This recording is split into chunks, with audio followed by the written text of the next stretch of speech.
rebuke, I rebuke you, I rebuke, I rebuke you, I rebuke, I rebuke you, I rebuke, I rebuke.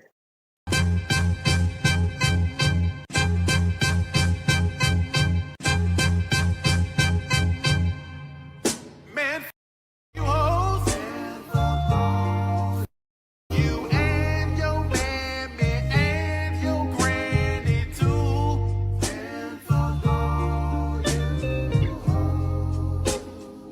I'm sick of this shit. Fuck you hoes. Don't give a damn, bitch, what you wanna do.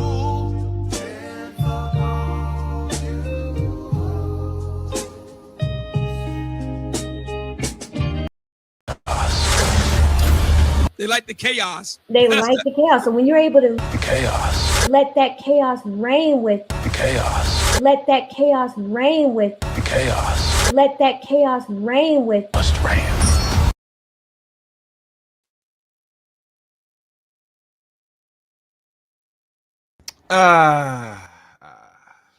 Yes. Welcome, guys. Welcome to another edition, another video, another live stream here on the Chaos Reign channel. I'm Chaos Reign here, and this one should be a good one. This one should be looked at and examined in detail, but nonetheless, a little different from the usual. Welcome. If you're not subscribed to the Chaos Reign Show, what you waiting for? Hit that, smash that like button, smash that subscribe button, and please, join the membership of the Chaos Reign Show. As you know, the links are in the description of my social media links. You can follow me on Twitter, Chaos Reign 7 on Twitter. Sorry. Facebook, Eric Reign on Facebook. My Rumble handler is CRain23. Also, you could join my Discourse service. And like I always say, become a member. Membership's in the description as well. So no further ado, guys, let's begin. Let's look at this unique debate and see who has the upper hand. Let's go. Fair use. You will each have a 5-minute opening statement. Then the rest of the show will just be open conversation with no prompt changes, but there will be breaks for messages from the audience. Andrew, you're going to open first, so go ahead. Well, first, thank you again to the Whatever Podcast audience for having me. I always appreciate that. And of course, it's through you guys' donation the show is possible. And to the Crucible crew, I know you guys are watching. I'm wearing black today because it's going to be a funeral. And with that, I'm going to get into my opening statement. Now, when this man wears black, someone is going to be deleted. And not in a very subtle way, a very ruthless way. Let's hope this man poses a greater threat to Mr. Wilson. Let's go. My opponent today told Jim Bob there's nothing wrong with having sex with a cadaver. Usually that would be enough for me to just kind of laugh and walk away. Oh my God. I hope this opponent is not really doing that. I swear to God, I hope he's not doing that. That's some weirdo stuff. Let's go. No one will ever take you seriously again. But in this case, I feel the rest of his pro-feminist stances need to be eliminated. My opponent also refuses to define what a woman is, so I don't know how he can bother advocating for their specific rights or issues if he can't even determine what one is. Interestingly, my opponent... Well, if that is the case, if you're a man over the age of, let's say, as you're able to speak and write, if you cannot understand the nature of human beings, men and women, or you can't define what a woman is, much as if you can't define what you are as a man, you got big problems. And you're already going to lose the debate before it even begin. Just saying. Let's go. Believes there are no specific duties for men, at least according to his debate with Jim Bob. So I thought I would take a moment to... I'm sorry. Hang on. I'm doing this from my cell phone, so give me a little grace. Interestingly, my opponent believes there are no specific duties for men, at least according to his debate with Jim Bob. So I thought I would take a moment to point out the societal and social expectations and duties which men have Now, you may not believe they should have them, but they do have them under the current expectations which feminists have put in place. First, the draft. Second, any say over abortion, which the left demands they have no say in. The ability to deny association with women in the occupation for the purposes of safety. The ability to defend yourself physically against a woman. The social demand of sacrifice for chivalry to strangers who are women and children. The expectation they can't tell women what a real woman is, but a woman can descriptively attack what a real man is or isn't. Men have a bias against them in domestic violence issues. Men are expected to approach women for the purposes of dating and marriage, but are often called creepy and told they are making a woman uncomfortable by doing so. Men can't discuss issues they have with women in a collective way, or they're called misogynists and told they want to hurt women. Expectation to provide financial support during a divorce without the expectation of child custody. Expectation of having courage in dangerous jobs for the purpose of society where women are not. Expectations that male-only spaces like the Boy Scouts and clergy and other groups be opened up to women, while women, especially feminists going into all female spaces, are completely celebrated. The inability to bring charges of SA or battery against women for the same types of things. Women can claim battery and assault and be believed, and it's insisted that they're believed, just to name a few. Men are expected to be stoic, while at the same time more emotionally available and empathetic. Men are sent to schools governed by female teachers, which have rules which are tailored to the behavior of the feminine in girls and not the masculine in boys, and are oftentimes drugged to keep their masculinity under control. To celebrate male increases in powerful jobs is bigotry and oppression, but in females it's celebrated as glass ceiling breaking. Also, feminist things that we'll see often in society now, which have taken heel from the left, is men need to stop coming in women, not women need to stop opening their legs. There's almost no mutual assurance here when it comes to promiscuity in women. Most importantly, men are always the solution to any problem, even if they are the problem or aren't the problem. Men need to fix the porn problem because they watch it, even if women are the ones making it. Men need to get other men in line. Men need to be more XYZ. Men need to stop the simping, not women need to stop enabling simps by simp fishing. Women always appeal to men's behavior as the problems which need to be fixed, ducking all accountability thanks largely in part to the leftist males who want to fuck them. Next, let's examine some actual blatant stupidity, which will be the first thing I destroy my opponent on. My opponent claims that women's fear of men is justified, and their bias around a collective experience is what justifies it. Well, the obvious contradiction here, of course, is that I seriously doubt he would say bias against black people or fear would be justified based on white people's collective experience. Watching him try to reconcile that is not only going to be amusing for me.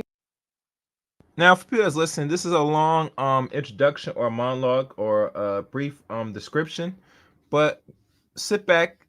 He's just laying out the premise before he decides to get his pack of cigarettes and smoke the hell out of this so-called white knight. Let's go. But it's where I'm going to begin my line of inquiry.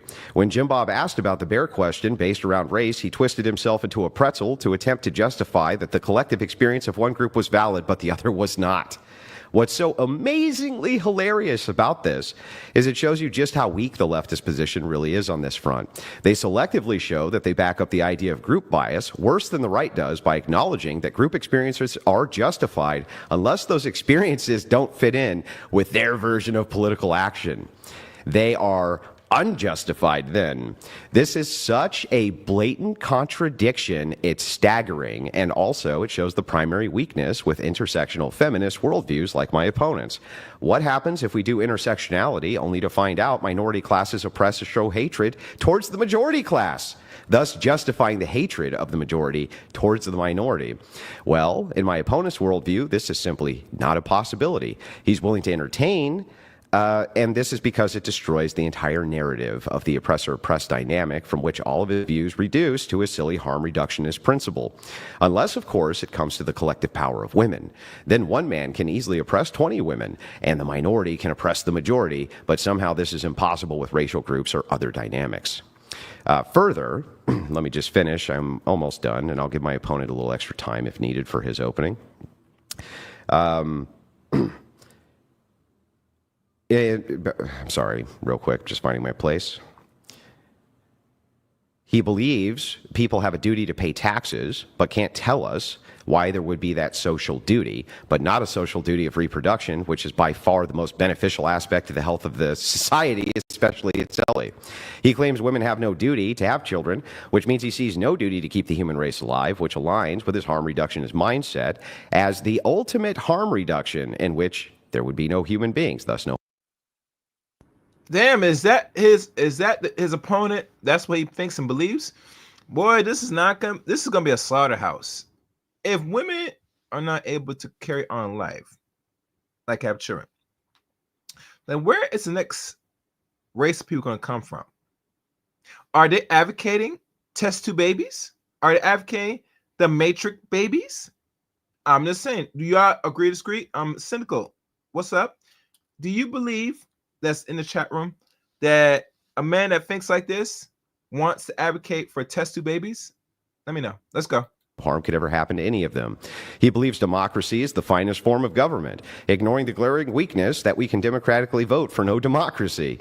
He has typical left world stupid views. The progressive mind is totally tainted by ignoring objective reality for the ideas of untenable systems and senseless ideology. On the core of feminism, he's just as bad, refusing to denote that if he were actually a harm reductionist, the best way to reduce harm would be to strongly encourage traditional gender roles, because men, who are the most fit sex for the workforce and jobs which aim to protect society, would obviously do the most amount of good in those capacities, and women in the nurturing capacities, leading to better general outcomes for society. Now, the truth is that he wants there to be a genderless, equitable society which does equal promotion of all lifestyles and worldviews, even if it is detrimental to the very society in which we live in. Yeah, genderless societies are nonsense societies. It's not progressive. It's actually moving in a state of insanity.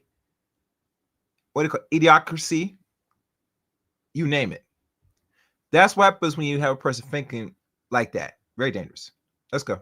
By the way, just isn't an anti-harm reductionist principle, even though he claims he's an anti-harm reductionist. It's also stupid, and it ignores the nature of people altogether for the purpose of ideology. He claims he's against the draft, but is for compelled taxation, which makes no sense. Both would be duties to protect and run the society one is in. He's basically a walking contradiction. All of his views are contradictory, and with that, I'll yield my time. Since Andrew went a little bit over, Oliver, you're welcome to have additional time for your open if you'd like. Go ahead. Thank you. Appreciate it. All right. Thank you, Andrew, for that opening statement. Thank you, Brian, for having me back. It's good to be here. So the resolution that we're debating, I guess we've kind of agreed on, is whether feminism is good or bad for society. I will be taking the affirmative claim that it is good for society. So, two things that are important when we're having a conversation about feminism and good is to kind of define both of those terms. So the way that I'm going to be defining feminism is, and this is not an exhaustive definition, and there might be some development on this, is the belief that individuals should have equal rights, freedoms, and opportunities regardless of gender, and that barriers based solely on gender should be dismantled. The way that I'm defining good will be kind of a constellation of good. So it's going to be kind of a lot of things that feminism benefits or that feminism leads to, and a lot of these things I'm going to presuppose are good because I think a lot of the audience will be sympathetic to these being good. These include things like stronger families. This includes things like healthier families. This includes things like reproductive autonomy. This includes things such as greater economic output. You want reproductive autonomy? You have to keep your legs closed, ladies. That's the only time of reproductive autonomy. You don't open them, you don't have to worry about it. Simple as that. Common sense. Let's go. I have stuff to back up all of this, the idea of stronger families in shared responsibilities and shared parenting, healthier families in reproductive autonomy, and parental leave and workplace protection. So something like parental leave is associated with reductions in infant mortality. It improves maternal health and long-term child well-being. Reproductive autonomy is linked to healthier pregnancies, lower rates of maternal depression, better childhood nutrition or better child nutrition, and immunization rates. rates.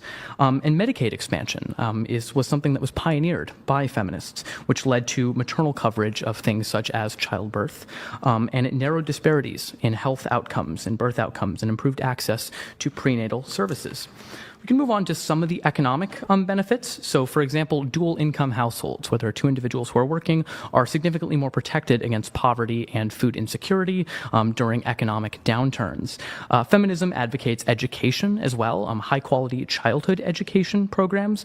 For example, for every $1 invested in these high-quality childhood education programs, we get $16 in return. This was given by Nobel Prize-winning economist James Heckman. And the benefits to children of working moms from the Harvard Business School show that daughters of working mothers earn 23% more than daughters of stay-at-home moms, and their sons also spend 7.5 hours more per week caring for the children that they end up having.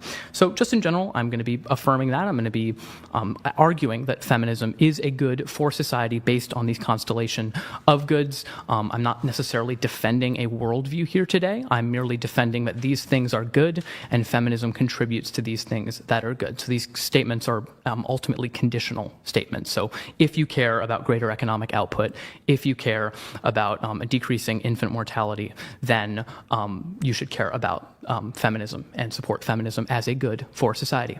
So that is all I have for the opening statement. All right. We open? Yeah, Open go dialogue.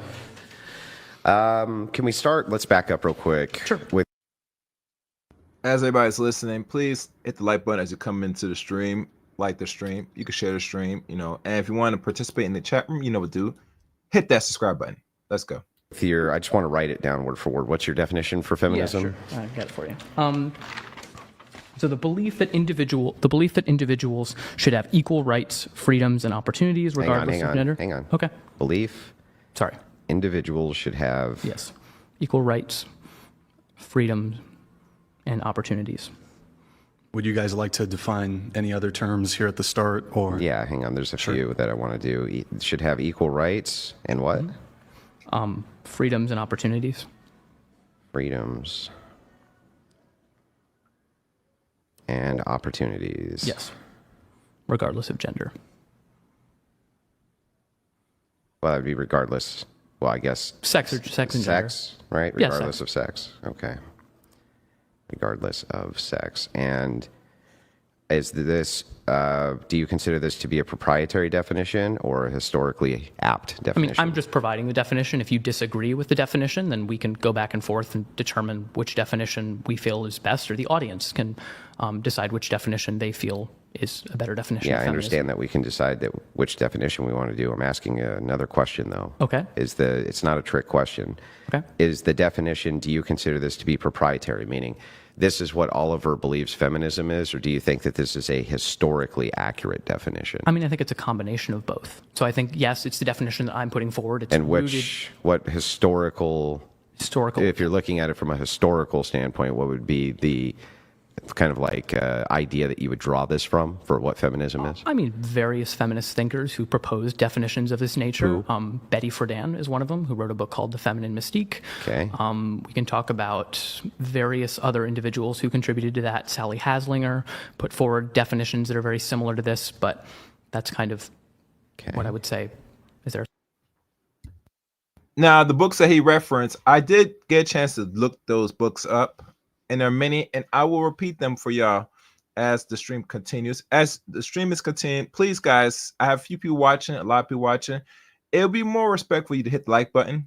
It don't hurt you. It won't kill you. Likes go far. Let this go in the algorithm. I would appreciate more. Likes will go much more further.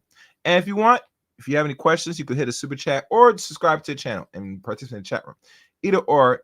Let's have fun with this one. Let's go. Fair use. So it's kind of a combination of both. Okay, got you. And then you utilize utilitarianism for good?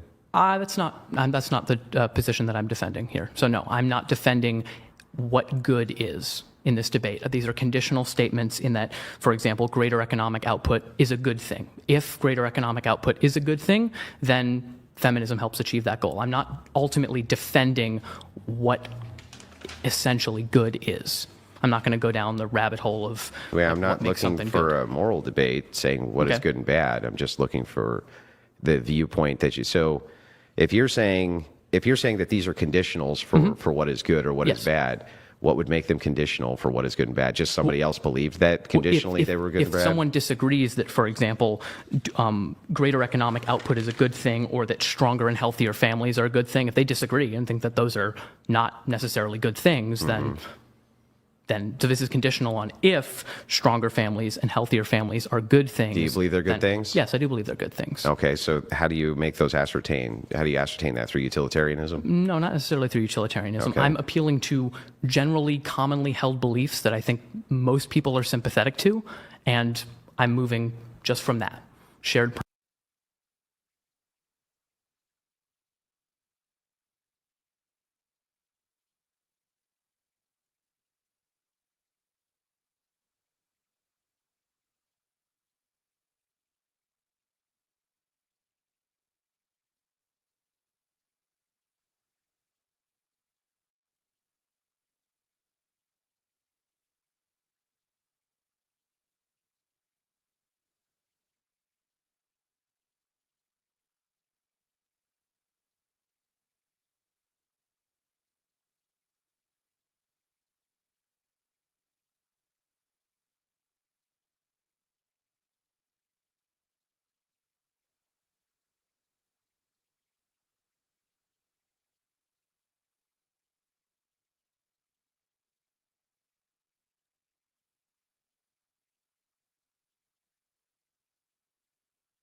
Oh, sorry guys, my mic was muted. My apologies. Oh damn, I'm sorry. Let me go back through that again. I apologize. I did not know that. I'll start from the beginning. The Handmaid's Tale by Margaret Atwood. The Little Woman by Louise May Alcott.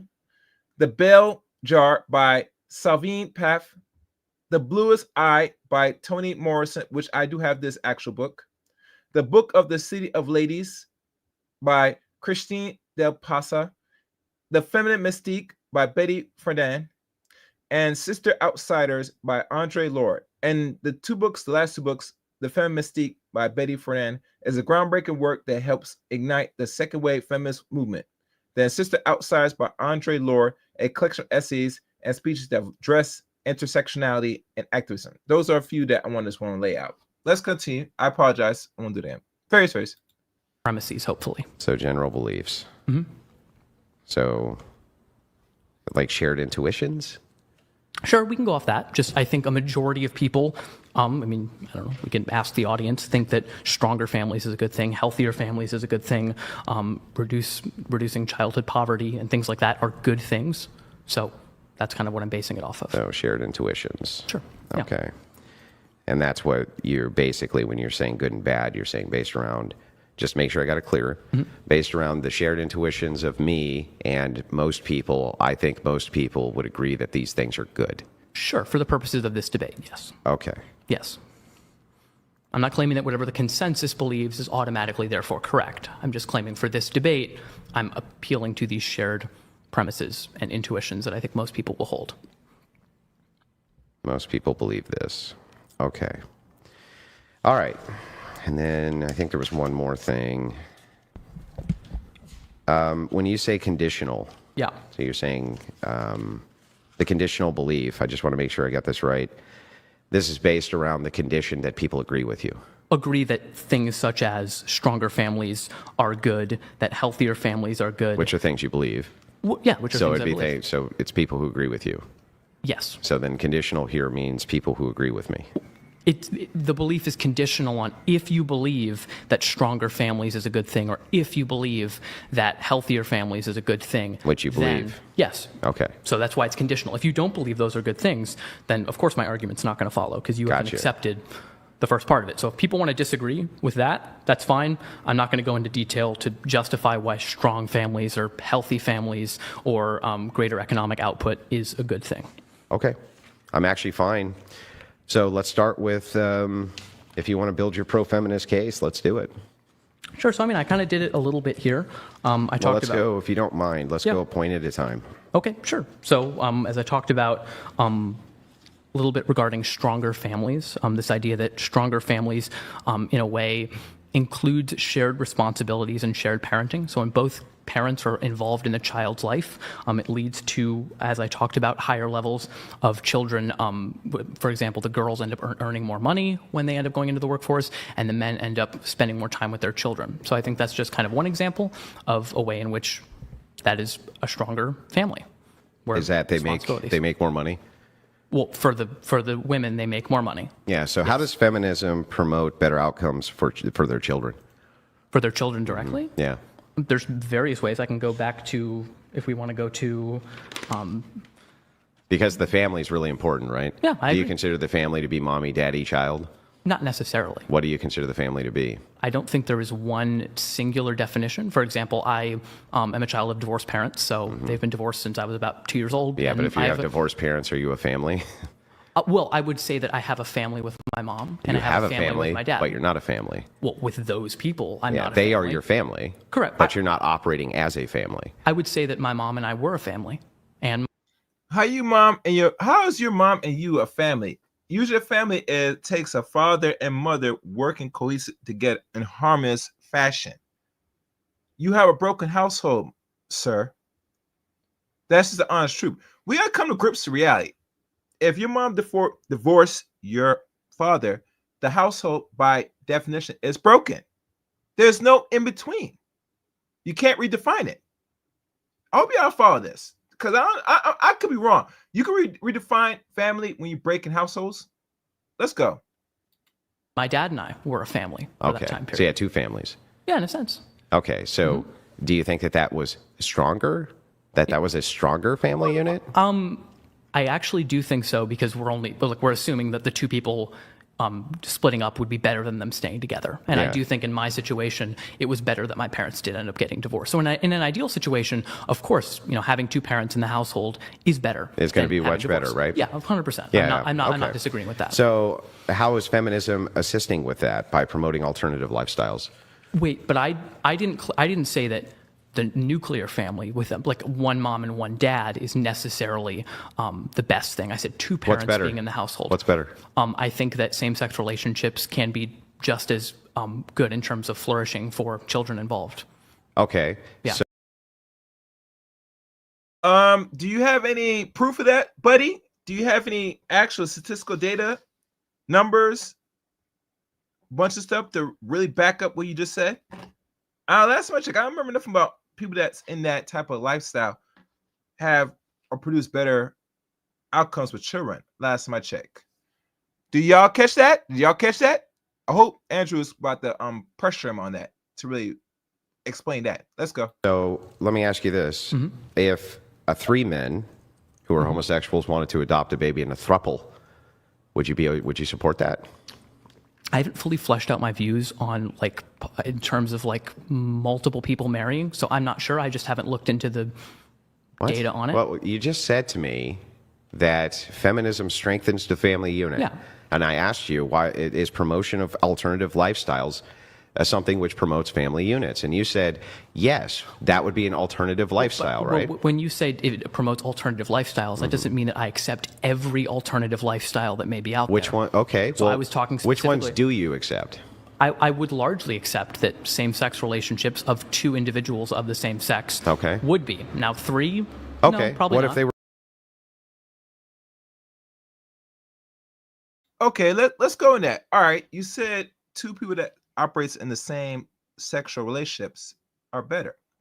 Okay, there are two different genders in regards to two same sex. So you're saying two men are better qualified raising a child? Or is two women qualified to raise a child? I want him to really pressure him. Ask him these questions. Press on. Can you really define what you mean by why? Can you explain why? Can you give me detail? That's what I'm expecting out of this debate. Let's hope he's able to do that with this so-called white knight feminist. Let's go. We're brothers. They were brothers? Yeah. No, I don't. Yeah, I'm not a fan of incest, Andrew. You're not going to.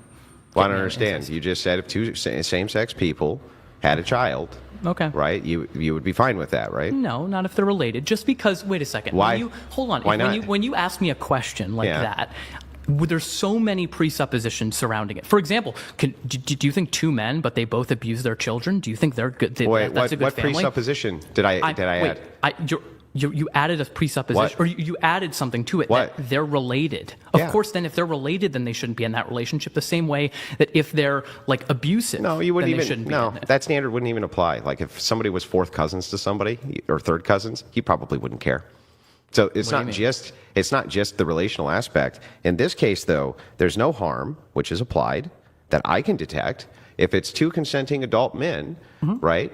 And they're in a relationship and they're both brothers. Why shouldn't they be able to adopt, dude? Well, I mean, if you want to get into a conversation, I don't want to get into a conversation around the ethics of incest. I think that It's gets not. farther It's away. not a conversation around the ethics of incest. It's a conversation around the idea of alternative lifestyles being somehow better because you promote alternative lifestyles. Right? You don't have justification to stop other alternative No. lifestyles. So once again, just because I say that there are certain alternative lifestyles that are a possibility, it does not entail that I think every single alternative lifestyle That's is the fine. case. So tell me what your objections are to this alternative lifestyle. What? I'm not really sure. You don't know. Wait a second. No, but wait, Andrew. I just Okay. haven't looked into if there is research behind Yeah. three people raising a child. I know there's the phrase that it takes a village to raise a Okay, kid. great. So let's try I this a don't- different okay. way. If two brothers adopted a child, they were in an incestuous relationship, they can't reproduce. You agree with that, right? Sure, yeah. Okay. And let's just say that there was a trial run where there was like, I don't know, 5 of incestuous brothers that were tracked. Okay. Well, that's- and we were able to, and it's a low sample size, Yeah, there's probably that's not a that terrible- many. that's a- But let's just assume for a second that the outcomes of the children were good. And all the available data said the outcomes for the children were fine. Would you support that? I don't think so because I don't know how I feel about the idea of two brothers. It's not the fact that Why? they're because I think if they're in a relationship, like are they just raising a child together? Are they And also having sex with each in a other, romantic? yes. I think then you're mixing, for example, like normal familial relations with a type of romantic and sexual So? relation. I think there is research on this that shows that if there is that type of relationship that happens in an Okay. incestuous relationship, it does kind of pervert the meaning of family in that type of way. I see, but not when it's two homosexual men. I don't necessarily think so. Why? If you'd like, because I don't think that two You would just men- be basing both of these arguments on stigma. What do you mean on stigma? Well, you say that if there's a social dynamic which is not there, but you can't point to any direct harm to the child, you would just be pointing to social but stigma. I'm not necessarily going on a harm principle here. What So, are you going on? What am I going on? Yeah. I mean, I'm going on the best interests of the child, but that's not just harm. The It's not best just interest of the necessarily harm. child.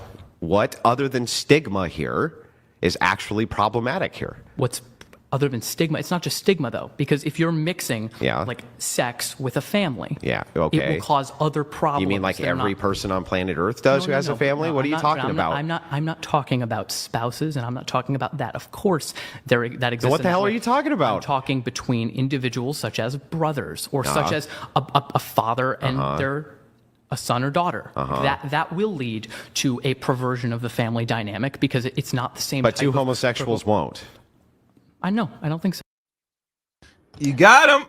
Got him. It's all perversion at the end of the day, gentlemen and ladies. It is all perversion. And that's the thing that Andrew's trying to point out. But this guy's not articulate. He's not really getting it. He will. Let's go. So, Why? Why? The only association that I can get here is stigma. The only thing it's I not- can it's think not- of it's here not is stigma. It's not stigma. I think it would lead to worse outcomes for the children. Now, Based on what? Hold on. You're stipulating. Yeah, based on what? Based on the already available data that What we have already available data? of children who are products of incestuous relationships or experience incest. It's not. They're it's not good. experiencing incest. They're raised if the mom and dad are both parents. But if it's the that's not good case for that the child. outcomes for the children are on par with the outcomes of other homosexuals, what would your actual objection here be? The problem with this type of argumentation is you're stipulating out the exact thing that You would can do make the same it wrong. thing. Give me the stipulations, and I'll give you my objections. Okay. But the thing is No. like, here we go. I just want to know, other than stigma, what would actually be the objection to this family unit? What?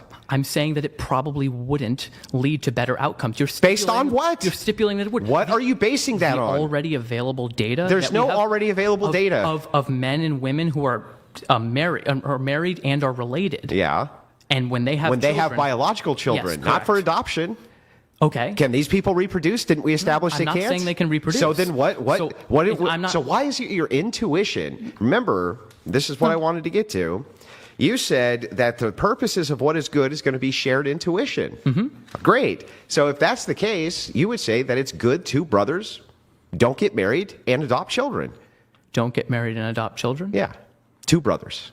Two brothers. Yeah. They don't get married. Yeah. They're not sexual That's partners. probably good. They're not romantic partners. Yeah. No. That's fine. No. You would say that two brothers should not get married. Two brothers should not get married and adopt children, right? Yes, because they're based on brothers. shared intuition. Yeah, because they're brothers. Yeah, because they're brothers. 'Cause I think Right. most people so would- if there's would a agree with shared that. intuition against homosexuals, you would have to bite the bullet then that you don't think homosexuals should adopt. That's not necessarily what I'm arguing. I'm saying that I Okay, think can they you should. make this Hold on. logically follow? People who have what is good is people's shared intuition. Not necessarily. Conditionally. I'm arguing, yeah, and Conditionally. I'm arguing from conditional premises. If you reject things that I mentioned, Let's then make that's sure fine. we got this right. Conditional means shared intuition. Your exact words. Sure. For the purpose of this conversation, Andrew. Of these things. That doesn't mean that you throw out another thing that I didn't mention and then claim. Bro, Yeah. I'm sorry. Did you Three- say, does conditional in this conversation mean shared intuition or not? Shared intuition of the things that I mentioned, of course, because that's what I'm arguing. You can't just throw out another thing and be like, oh, here, you agree with this. You agree with this, It's right? only conditional on 5 things? It's conditional on these things, yes. So that's what I'm arguing. Hang on, I just want to make You sure. can't make the argument Hang on, for I just want to me. make sure I got this right. So, when it comes to this, Mm-hmm. we're not talking about shared intuition anymore. We're only talking about shared intuition when it comes to your few arguments against feminism, because you don't want to take an actual position. No, I am taking an actual No, position. no. You don't. You say Yes. these are conditional positions because I don't want my worldview to be investigated on these Andrew, positions. The reason I don't want it is because, no, listen to me, because this is what you do is you go down a meta-ethics rabbit hole where you try to reduce a view to absurdity, and then a conversation the that view was, is absurd. hold on, because a conversation that was meant to be about feminism, It is about feminism. then is dragged out into a 3-hour debate about the Did you fundamental say- precepts of Bro, reality, and I think that gets so away didn't you from the say- conversation. Didn't you say that? But you know why he goes to a 3-hour debate? Because now he's challenging your thought patterns. Why you say what you do or say what you say. And it gives you a chance to articulate and give logical reasons why feminism is such a way to go. Why is this good? Why is it beneficial? Why women should have the power? Why they should have rights? Matter of fact, why you say even that two people that are of LGBTQ nature should do this, do that. It brings more clarity. It brings intellect, because now we are thinking people. We're thinking men. Everything we say out mouth, it has to make sense. Hopefully. But you're getting mad because he's challenging you on your thoughts, what you think and believe. And to me, that's a good job. This is the whole purpose of debate. Guys, if you don't understand how debate works, this is clear evidence. This is how debates works in normal debates. Roughly. Let's continue. That alternative families are good. Certain alternative families. Certain it doesn't mean yeah, it okay. doesn't mean certain that all alternative of them. families are good, right? It depends what you mean by alternative families. Yeah, but you said certain ones are good. Sure. Okay. Are fine. So in this case, you said homosexual families Yeah, that's are fine. good, right? Why are they good? Because it leads to the studies that I've seen. It leads to comparable outcomes to nuclear families, Then or heterosexual. Then just to be consistent here, if it was the case that you had studies that said that the results of an incestuous relationship between a man and a man, they have a kid that they adopted, and the outcomes were on par with that of other homosexual men. Yep. you would be for them Sure, adopting, right? Yeah, If bad is good, then it's good. Sure. Yeah, well, I agree. just want to make sure that I got this but right. Hold on, you're stipulating things that just aren't the case. That What just isn't aren't the true. case? It doesn't line up with any of the other available What data doesn't? of 3 men who are brothers or 2 men who are brothers having What does that have to children, do with anything? because it doesn't lead to better outcomes. You're stipulating wait, that it does, wait. but You it don't, doesn't. Wait, there's no data on this. Well, I'm talking about the data that happens Yeah, I know, between... but great. So there's no data on this, though, and I'm just asking if there was data on this, you would have no objection to it, right? Sure, but that's just because that's not how it works, because you would have to prove that there's a relevant difference as to why a mother and father who are related, raising, let's say adopting, just to keep it the same, adopting children and raising that, that's bad. There's been data on that. You would have to say that there's some relevant difference between 2 men that therefore would make it good, and not in this case. And I don't see how that would make any sense. Whatever the same case would be for your objections for the incestuousness, right? Being some type of problematic caricature, even though we had a data set that said it was the outcomes for the child seemingly were okay. Do you think that you would still object to the incestuous part of this? In the 2 dads cases, but not the heterosexual case, then I think you're just stipulating that that's going to be the case here and not here. And I don't think that makes sense. Perfect. So then, my first argument is just conditional. I'm just saying that conditionally, for the sake of just this one argument, that if the intuition of the audience is that men who have sex with each other, right, and are in incestuous relationships shouldn't adopt because they have intuitions against it. And since that's, hang on, that's not my worldview, bro. That's not my worldview. It's not my worldview, but it's conditional to this one argument. I'm just appealing conditionally in this one argument that alternative families are bad, right? And the reason they're bad is because they're shared intuitions against men doing these things. So that is fine. Yeah. And I'm not getting into a debate about alternative families and whether they're good or not. Wait, but I'm sorry, you did, though, because you said that alternative feminism pushes alternative families, and alternative families are good. It allows for alternative families. Pushing and allowing for are different. Right, so I'm just saying that conditionally, my argument back is that as long as we have a shared intuition, men against alternative family structures, that's good. For this debate, yes. For this debate, that's good. Absolutely, because I'm not arguing in this debate right now why then that's alternative perfect. families. Then I think that we have taken care of this one on alternative families. Just conditionally, if you intuitively don't like that shit, it's good. We both agree. Moving to the next point. Okay, sure. Yeah, okay, ready? Fine. Yeah, so all of these are conditional statements on if you agree that those things are well, good. Then I will just give a counter conditional that, well, if you just have an intuition that this guy's a fucking idiot, then he loses the debate. It's a conditional. I don't believe that, but it's conditional. That's fine. God damn it.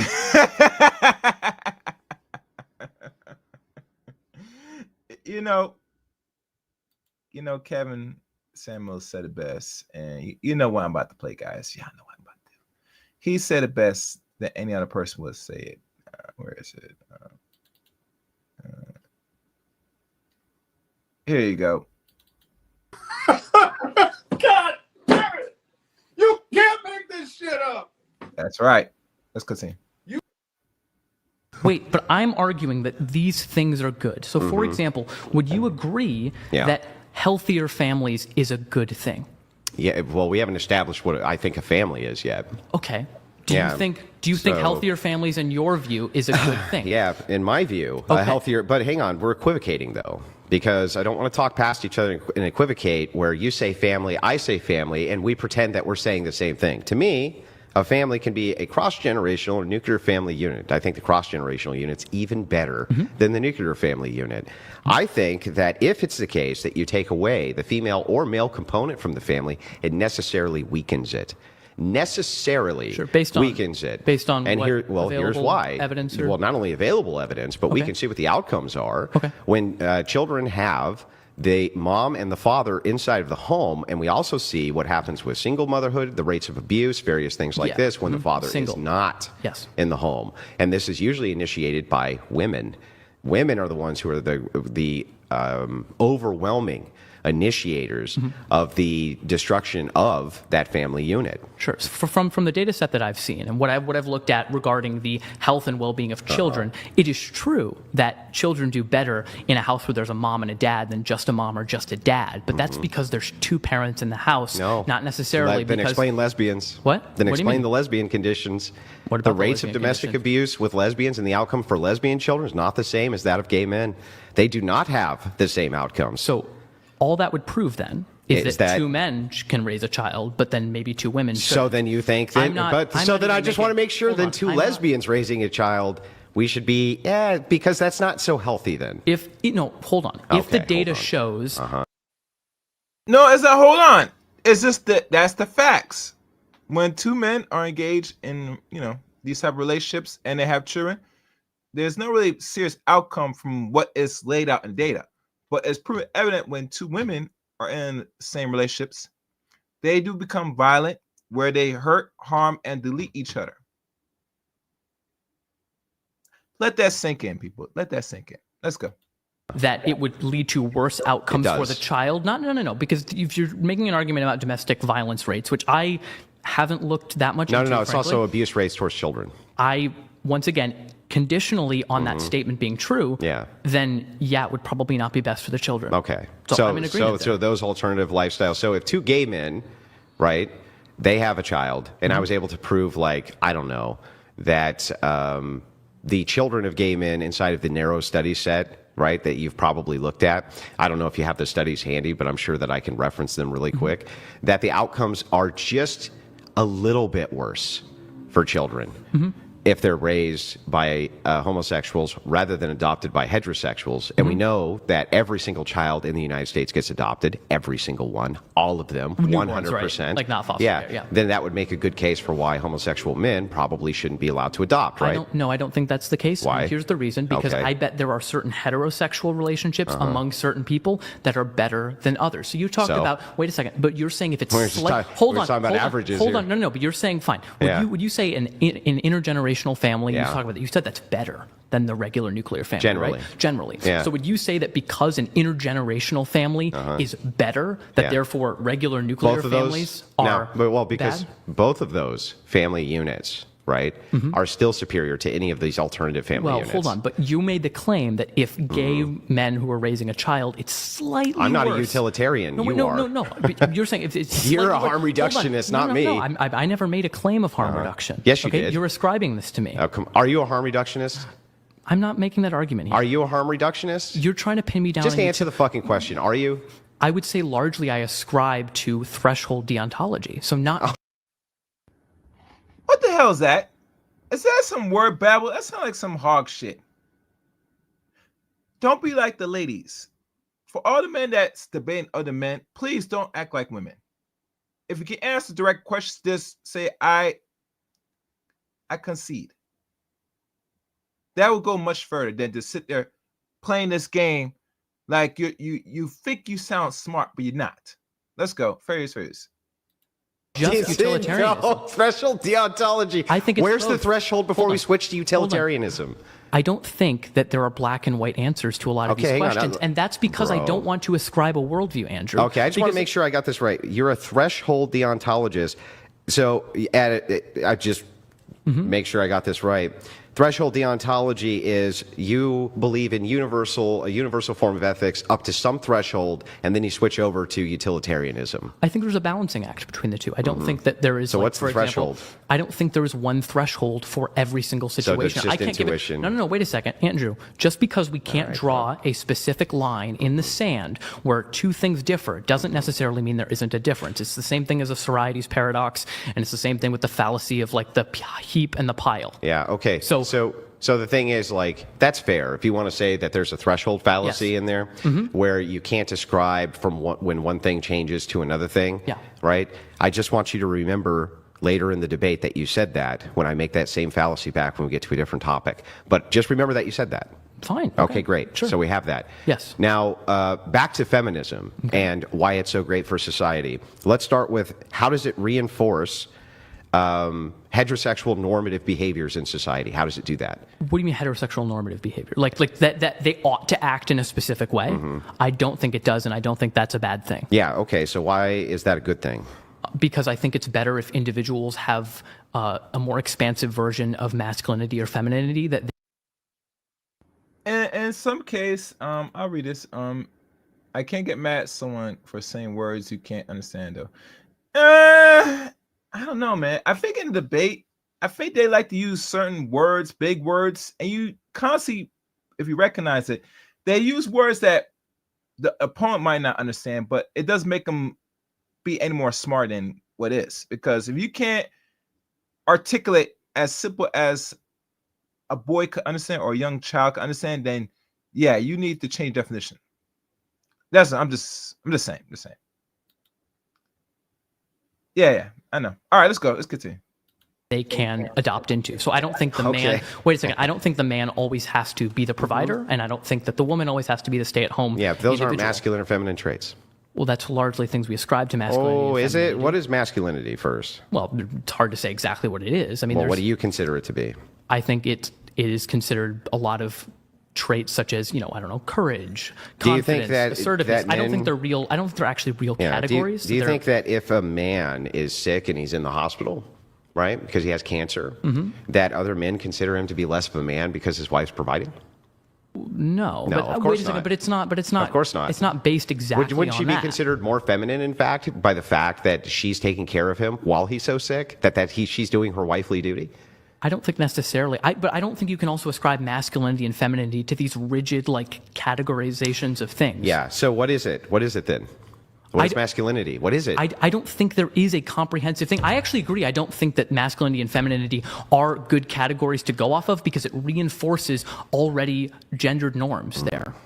So I don't I'm not really positioned. Well, on let me this. give you a counter then. Okay. The reason that we utilize masculinity and the reason that we utilize femininity is because we're ascribing virtues to men and women, and they're shared virtues. So you would agree with me that courage is a shared virtue between men and women? Yes, but hang on. Okay.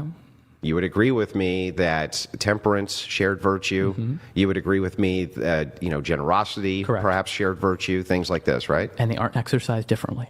What's that? And I don't think they're exercised differently. And I'm not even saying that. Okay. So Fine. let's Yes, they're start with shared virtues. So you agree I'm that fine they're with shared, right? Yeah. But here's the problem, and here's where we get masculinity from. If it is the case that one sex does or does not apply one of these virtues, the social cohesiveness and the destruction to society drastically increases in comparison to the other sex. Meaning, let's take courage, for instance. Okay? Now, if females, right, lost courage when it came to dealing with intruders and things like this, right? If courage was not kind of on the menu there for social protection, right? Society would get objectively worse. Yeah. You would agree, right? I think so. Yeah, But much if worse. men lost courage, there wouldn't be fucking society at all. And so that's why it's ascribed as a masculine virtue. Because if men don't apply this virtue, society fails. Or if women don't apply this virtue, social cohesion and society begins its collapse. Okay, fine. But I don't see how that necessarily boxes things into masculinity or femininity. I think if women started not... How does it not? Hold on. I think... How does it hold on, not, wait, bro? Can I explain? Yeah, go ahead. Okay, so I don't think that if women just suddenly stopped expressing courage, it depends. We'd have to define what courage means. What if women, by courage, you're courageous, maybe a woman doesn't want to get out Literally of bed and raise her whatever child. definition. Okay, fine. If she doesn't want to take care of her children, if every single woman decided they weren't going to take care of their children and, let's say, I don't know, breastfeed their children, do the normal things that you would ascribe that women either ought to do in their role, I think that would lead to the downfall of society. Well, let me give you an easier one. Temperance. Just take temperance, for instance. Okay. Temperance is necessary for both sexes in order to even have virtues to begin with. Sure. But if women become hysterical versus when men become hysterical, the side effects of this are much, much worse when men become hysterical versus women. Yeah? Why? Why, though?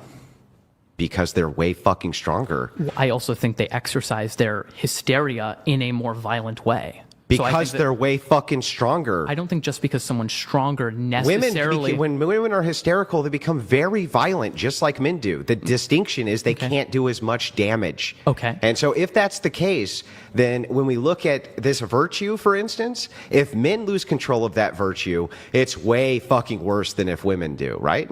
That's why it's masculine versus feminine. Virtues are associated with the masculine and the feminine. Okay, so I'm So in short terms, that women can be violent, women can be dangerous, but the difference is, like anything in nature, men, we have the capability of innating more damage than, let's say, a woman, depending on the circumstance. But normally how things go, not in nature, but nature itself, men are very much violent and dangerous. And it takes a lot for men to get to that violent form to cause real damage. Now, I'm not saying that some women, and trust me, you see some women now out here now that are just as aggressive like men. Some are big as men. So when we talk about the violent aspects and who's much more a threat, men are always gonna be a threat when it comes to serious things in society, things that matter. But women, they're very much as violent. At times, it will take the strength of men to really regulate women violence. I'm not going to detail what women violence I'm saying, but y'all get the picture. Y'all see all over the internet. I don't need to say much. Let's go. I'm just curious on the view. What would be a virtue that I guess if women lost that virtue, it would be worse for society Chastity. than men? Explain. And we can, I mean, we can dive right into it. So chastity would be an easy one. Okay. So men, for instance, they can impregnate basically like as many women as they can make a deal for, right? As many as if there was 100 women who were lined up here today and you could have sex 100 times, you could impregnate 100 women. Sure. We're assuming they're consenting to the sex? Yeah, you could actually do that, right? But you agree that women can't. They can only get pregnant by one man at a time. Yeah, sure. There is a So difference then there. if that's the case, then when we're talking about the social cohesion, right? Women are basically going to be the gatekeepers of whose DNA passes on and whose DNA doesn't pass on. You agree with that? How are they the gatekeepers, though? Well, because you can have as many children as you want. Sure. They can't. Yes. Yes, they can't. So they get to basically be the selection for reproduction, not you. Okay. Yeah. Do you see what I'm saying? They get to be they get to be kind of the gatekeepers for who gets to reproduce and who doesn't get to reproduce. Whereas you, right, you can just reproduce with like everything that you saw, as many partners as you could arrange for who would agree. Mm-hmm. You could actually impregnate all of them, right? Sure, but would then you So would, for you would women, probably also if- agree they shouldn't do that. Yeah, though, yeah. right? So if women aren't chaste, right? If they're not chaste and they have sex with like 50 men, right? At least this used to be the case, especially, then paternity comes into question. Other things come into question, right? Not really the case with men. If you How had not? sex with 100 women, Yeah. right? And no other men had sex with them, right? Or 100 men had sex with this woman and what are you doing, dude? Bring me water. Oh, fuck. This guy's like fucking shifting water? behind me. Yeah. I'm like, what the Yeah. Before we continue, I would like everybody to make sure you subscribe to the Chaos Range Show and please support the channel. You know, give a little donation in there. It won't hurt. You know what it is. You know what it is, guys. My money. I told you. Where is my money? Betty. Bring me everyone. I need my money. I need my money. What do you mean everyone?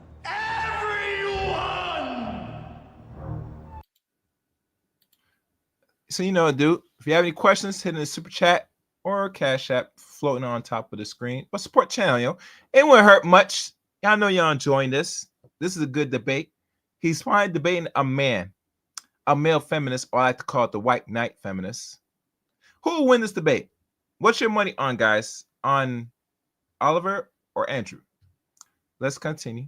Fair use. Fair use. fuck is he doing? Fuck. All right, so where were we at? Well, Oh, yeah. yeah. Yeah. Yeah, so conditional, we're talking about the gatekeeping of female pregnancy. Okay, I just don't see how it's different in terms of like men would have questionable about paternity if they have How? sex. How with would they 100 have questions about with 100 women? paternity? Wait, are you assuming that only one man is having sex with these 100 women, or all of men are having sex with 100 women?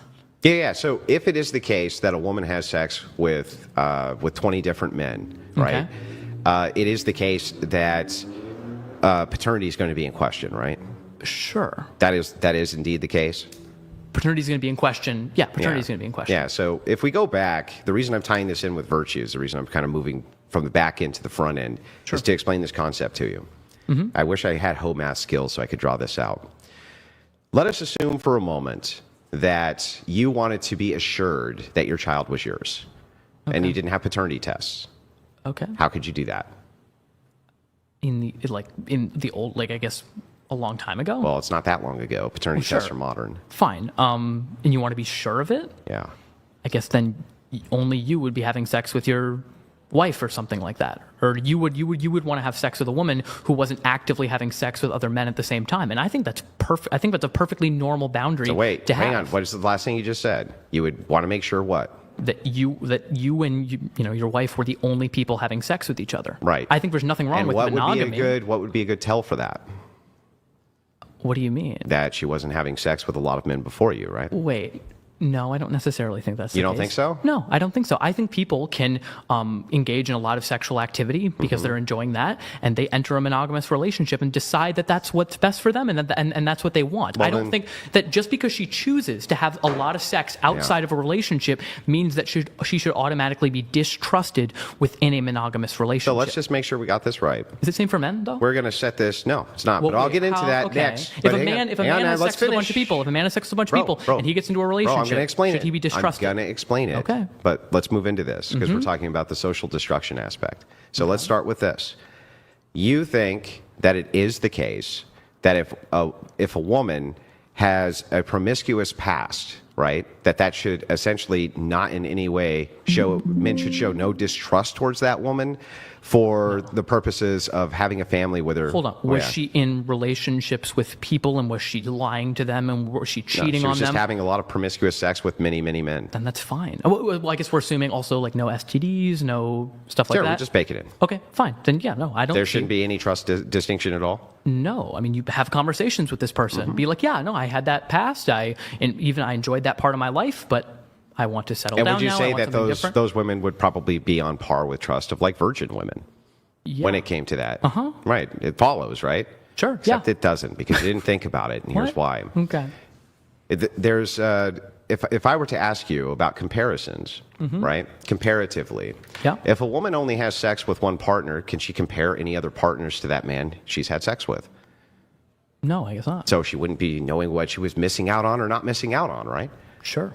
Yeah. So then if that's the case, if a virgin got married, right, she would have no other men to make comparisons against for any potentiality she might be missing out on, correct? Hold on. Yes, but then you're claiming that you should marry virgin women because there might not be another guy, or they're not going to have a reference for another guy who's better at having sex than you are, or better at whatever the traits are. So the more that human beings experience partners, how's that weird? It just blows your position. No, it doesn't blow my position. You said there's no distinct thing that we could ever point to, right? And this is because when I asked you, hey, do you think that it's the case that if you have a virgin woman, right, versus a very promiscuous woman, they're equally as trustworthy? You said yes. However, you instantly blow your own position out the second you say that there is a comparative analysis which people are going to be making.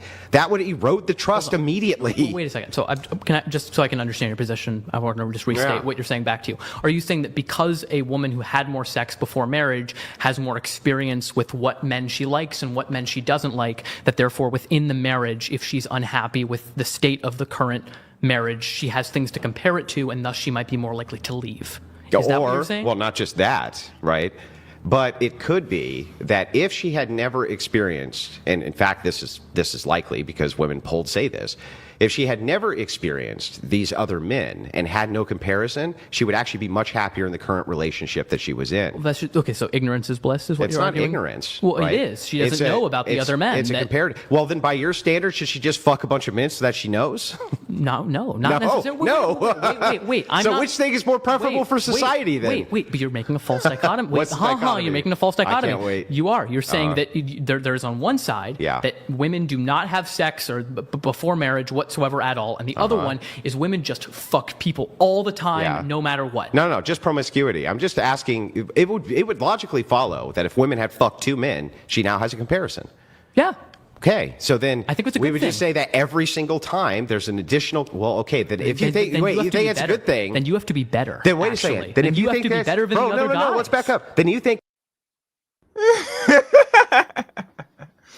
Oh damn! This is getting heated up. This is getting heating up. It's a good thing. You just said, I think that's a good thing. So that means if that's a good thing, why shouldn't they fuck a lot of men so that they have the largest comparison sample size possible? I think it depends on the individual woman and what she wants. Some people don't want to have that much sex. Some people just don't. That doesn't answer my question. Wait. If you think it's good that she had sex with one more person, right? Because now she has a comparative sample size, why shouldn't she have sex with hundreds of different people to make sure she has the best comparative sample size? To absurdity. Oh, bro, I'm sorry. I'm sorry that it's upsetting to you. But it's not upsetting. Hold on. Do you think that eating broccoli is good? Mm-hmm. Do you think that we should just eat as much broccoli as fucking possible all the time? But do I? Did you think we just eat an insane amount? No. So there can be a good thing, and that thing can be good up to a threshold. Yeah, the thing is, though, is that if I were to say, right, eating lots of broccoli is good, so I have a comparison against other vegetables or something like this, right? And you rightly asked me then, well, shouldn't we eat like a ton of broccoli then so we have the highest comparison? We can also make that and say, well, but we cut it off at this before it gets to the point of like you're going to throw up or something like this, right? That's fair, but that would still equal a lot more men, right?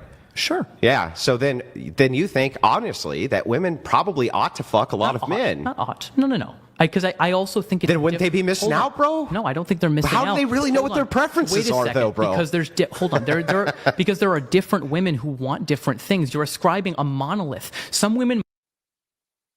I think most women are conditioned to want more things because of commercialization and television. Even before the internet started to come around, that a lot of people are programmed what they like. In my opinion, this is just me. I think most women nowadays, if they're prone to have a lot of intercourse, then that is something that they're conditioned to do so.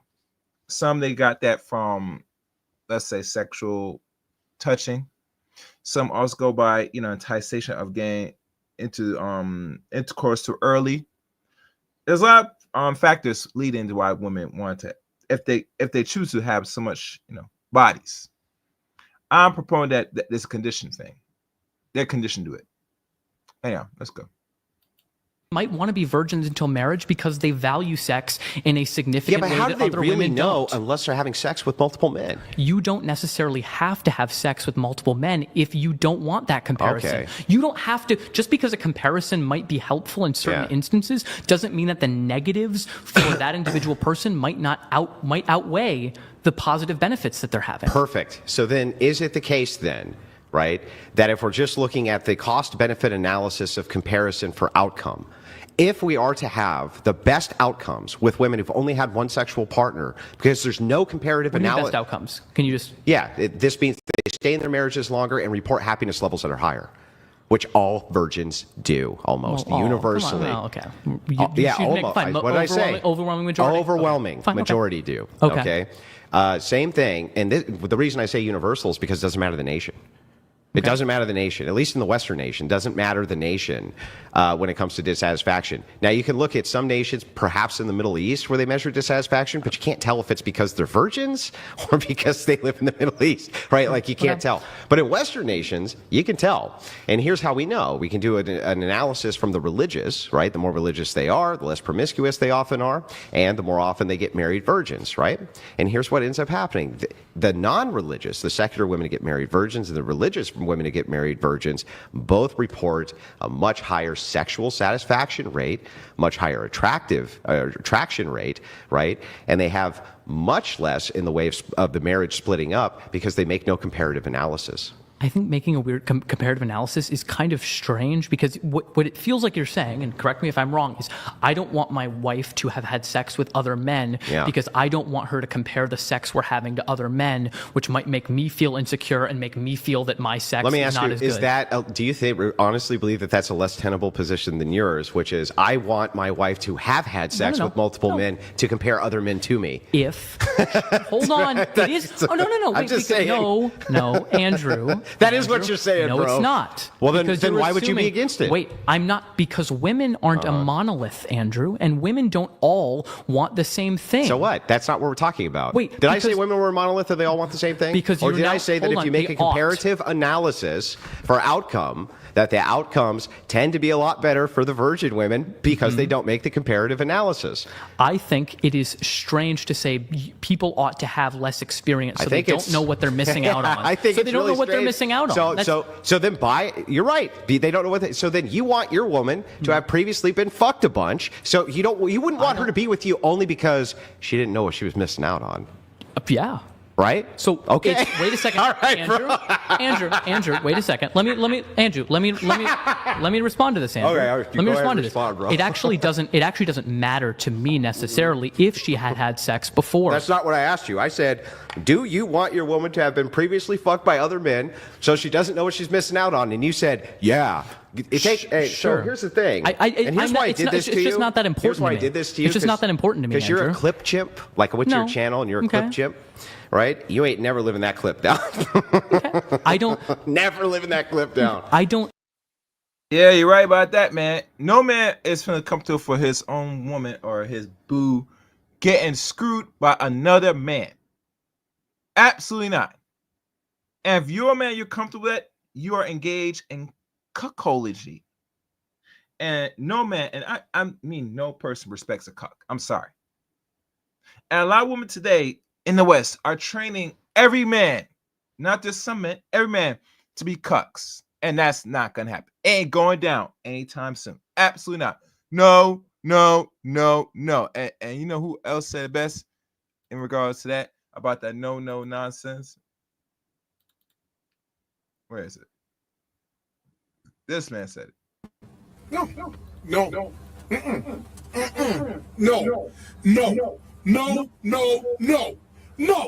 Hell no. No. Any questions? Make sure you hit the like button and share the stream. Let's go. I don't think there is a universal here. I don't think, for example, let me say this. Universal? Hold on. I asked you. Wait.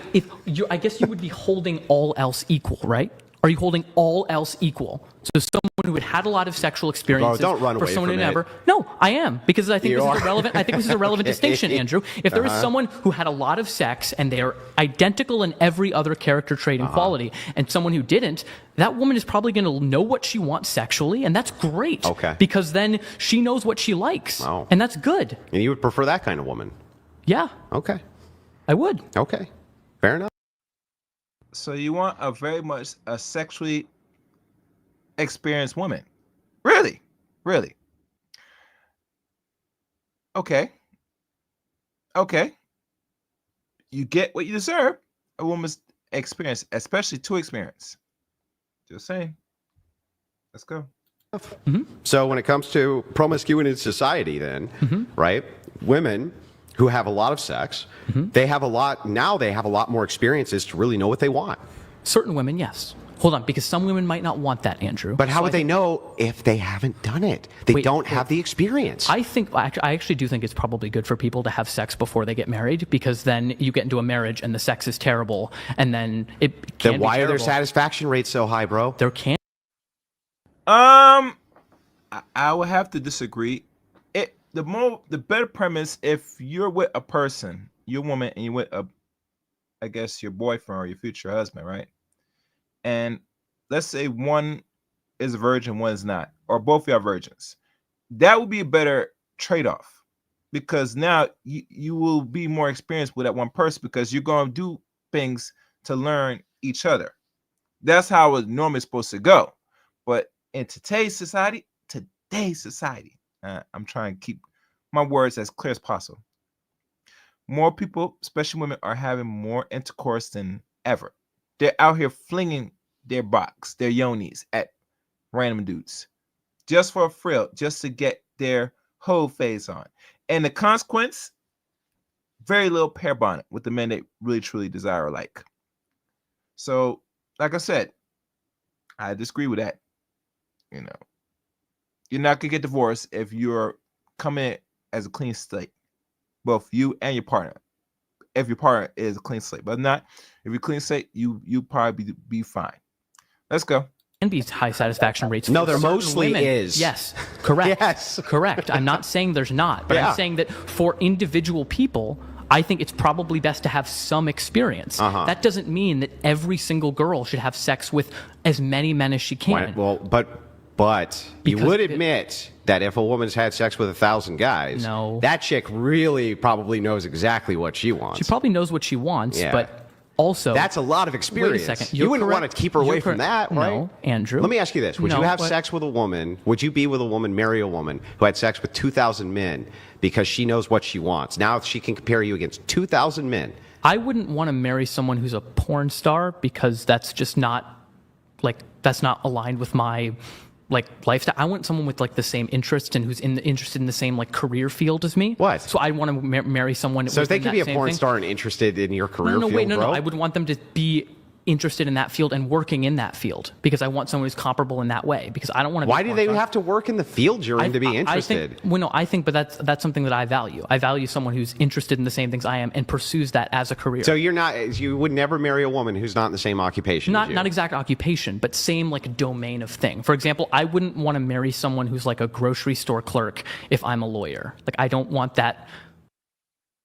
Get the hell out of here. What do you think if most of the dudes, if they can't deal with the regular corporate woman, which they're not any better, who do you think they're going to take and make as wife? Someone that is probably lesser than. And normally a woman that works at a supermarket, a man will take on if she's attractive enough and is willing to be on that man's program. He will marry her. Don't be fooled that most people that are in the same field or somewhat different field, but they're so-called career-oriented, that they make as good mates. Mates, I say. Mates. But to each their own. Fair use. Power. I don't want that power differential. I want us to be Power even. differential. I think so a little bit. I don't want someone to be entirely dependent on me and my my income. What do you mean a power differential? Do you think? I think there can be in terms of income. If one person's making a lot more money than the other person, I think then there can be a power differential if someone gets into a relationship and doesn't have the ability to get out of that relationship because they're financially tied to that person. And I would never want someone to be financially tied to me. I see. That's what I'm saying. I see. So men shouldn't get married. That's not what I'm saying. I think men should marry women who are on their level. No. I think men should marry women who are on their level. I don't think you realize what you just said. No.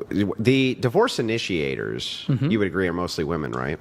I think so, yes. Yeah. Do you think that when women initiate these divorces that they just do it out of pocket, or do you think there was a big buildup? They thought about it for a long time. I would venture to say the second, but I'm sure you're going to say it's not. No. It is, right? Okay. They think about it for a long time. However, if they're the ones who are springing the divorce on the husband, right? He hasn't thought about the divorce for a long time, has he? I don't think it's necessarily the case. It could be. It is the case. Wait a second. Is there data to show that men who get men get blindsided by the divorce? And here's what the data shows, right? The women initiate it and the men don't want it. They don't want the divorce. Okay. Women want the divorce, right? Yeah, not the men. So they've been thinking about the divorce for a while, right? So the thing is that if they can just go and get divorced whenever it is that they want, they can just literally go and file paperwork, right? And the man's not prepared for it. They have an exit strategy. They're prepared. They've been thinking about it for a long time. Man, not right. Man, hang on. Man hasn't. Then so that man married the wrong woman. So men That would be. man Hang married the on, wrong bro. woman. So the financial dependency aspect here, right? The man is also financially dependent that his wife's not going to divorce him, right? I think that. Right. Hang on. Right. Hold on. Answer my fucking question and then respond to it. I don't understand your question. Are they partially financially dependent? Every married couple's dependent on you. Yeah. Yes, every one of them. So they're if she partially blindsides dependent. him with a divorce, right, then what happens here is when you make the case, financial dependency, there's financial dependency, and that leads to power dynamics, then that would mean women actually have the power dynamic interest here. Because if they can initiate divorce whenever they want and devastate a man financially, So can but men aren't. Okay, but they can't. But they descriptively aren't. Then why aren't they? Because they want to stay married. They don't think, they're not looking for an exit strategy. Women are plotting an exit strategy. So men get blindsided with this, bro. I think that women who blindside someone with a divorce, and it's not a conversation of, I'm not happy with this. I'm not happy. You're not, meeting X, Y, or Z needs. I feel like you're not communicating with me. Maybe there's infidelity involved. Yeah. Then I think that if she doesn't talk about any of that, and then just suddenly she can talk about all of that, but it's still blind. Here's the thing. Here's the problem with this, right? Is like you seem to want to take human nature out of the human aspect here. If you know that you're going to leave your significant other, right? Are you going to try to leverage it so that they have the best chance for custody and they have the best chance for financial security? Or are you going to leverage things the best possible way for yourself? No, actually the first one. And that's what my dad did in the divorce from my stepmom. Your dad, yes. I think it was a really rational, reasonable man. Yes. I think it was a very good thing of him to do. He didn't leave my stepmom completely that was awful tarnished. good of him. But do you agree with me that within human nature, if you know that you're going to exit, you know that you're leaving, right? Just like with a job, aren't you going to try to make job is different. Aren't you going to try to make the best conditionals possible for the exit so that you're as financially set as possible? Putting in your 2 weeks is not the same thing as signing. No, it's not putting papers. in 2 weeks. Here's what you do when you change a job. You don't put in your 2 weeks. Whatever, you quit. You've I don't already care. arranged a job for fine. 6 fucking months before you ever put in your 2 weeks. It's still not the same because you don't have. it's not. You don't have obligations to that individual who you're working for in terms Why of don't emotional you? Yes, security. of course you have obligations to them. You can quit a job. Yeah, It's I fine know, to but quit a you still job. you can quit a marriage, but you still made a fucking agreement like you did with your job. Sure, and I think people in marriages have a responsibility to care for the other person. They have a duty? In a way, They have a in way, duty? yeah, absolutely. Okay. I think everyone has a duty. I just don't think the duties are gender specific. Oh, they're not? No, I don't think they are. They're not. Okay. No. So let's, I guess we can dive into that. Whoa. What do you mean gender specific? What do you mean by that? That sound like that. What's that intersectionality? That type of nonsense? I could be wrong. Can anybody correct me? I'm not sure what he's going with it. I mean, there should be roles to everything. As man, I'm going to do these tasks. And you as woman, you're going to do these tasks. You keep things in balance. If we're going to be doing gender dysphoria and saying we're going to do switch roles, it's going to create more confusion. And last thing, as a people that's going to be in a relationship, you want to eliminate confusion. Everything should be transparent. What the role you and her are going to do and bring to this relationship. Various. This is fucking hilarious. So let's dive into the idea of gender itself. Okay. How many would you say there are? An infinite number? I don't know, man. I don't know. I have no clue. You have no clue how many there are? No. How many names are there in the world, Andrew? Do you consider every name a gender? No, but I think they're a relevant category of identification. So, yeah. Well, okay. They're the same relevant category. Do you understand like a label versus a descriptor? Sure, but I think Okay, I think there's a lot of overlap between the two. No, there's not really a lot of overlap between the two. is. An empty label is my name is Andrew. Do you agree with me? My name is Andrew. Sure. Okay. Do you agree with me that there could be many Andrews sitting at the table with me right now? Sure. So Andrew doesn't describe anything about me. It's a label, right? There are certain connotations with it. For example, I would assume that you're a man. I would assume that that's largely an American Andrew name. doesn't determine that. But it's associated with it. No, it's not even associated with it. So let's take something like Andy. Take something like Andy then. Yeah, then we wouldn't know. Okay, so it's just an empty label, right? Empty is weird. Yeah, okay. Yeah, it's just an empty label. So, but if I were to say man or male, that is a descriptor which is trying to point at something specific. It's not an empty label, yeah? Yeah. So what is a man and what is a woman? Start with what a woman is. Sure. So I think largely, and I claim this with my debate with Jim Bob, and I'll claim it with you, I'm not super well versed in like gender ideology or things of that nature. So I don't have comprehensive definitions or sets of necessary and sufficient conditions that must be met in order for someone to be in one category. So, but you did take biology studies, right? You did read a book about biology of human beings, right? I'm assuming that you took a book and read that crap. Because if you sitting there coming on a platform, a big platform like what you see here, in front of thousands and millions of people that really rewatch the platforms, a lot of these platforms, When they hear a man, a young adult man that's probably finished college now, doesn't know what a woman is or what a man is giving off, retardation. Just saying.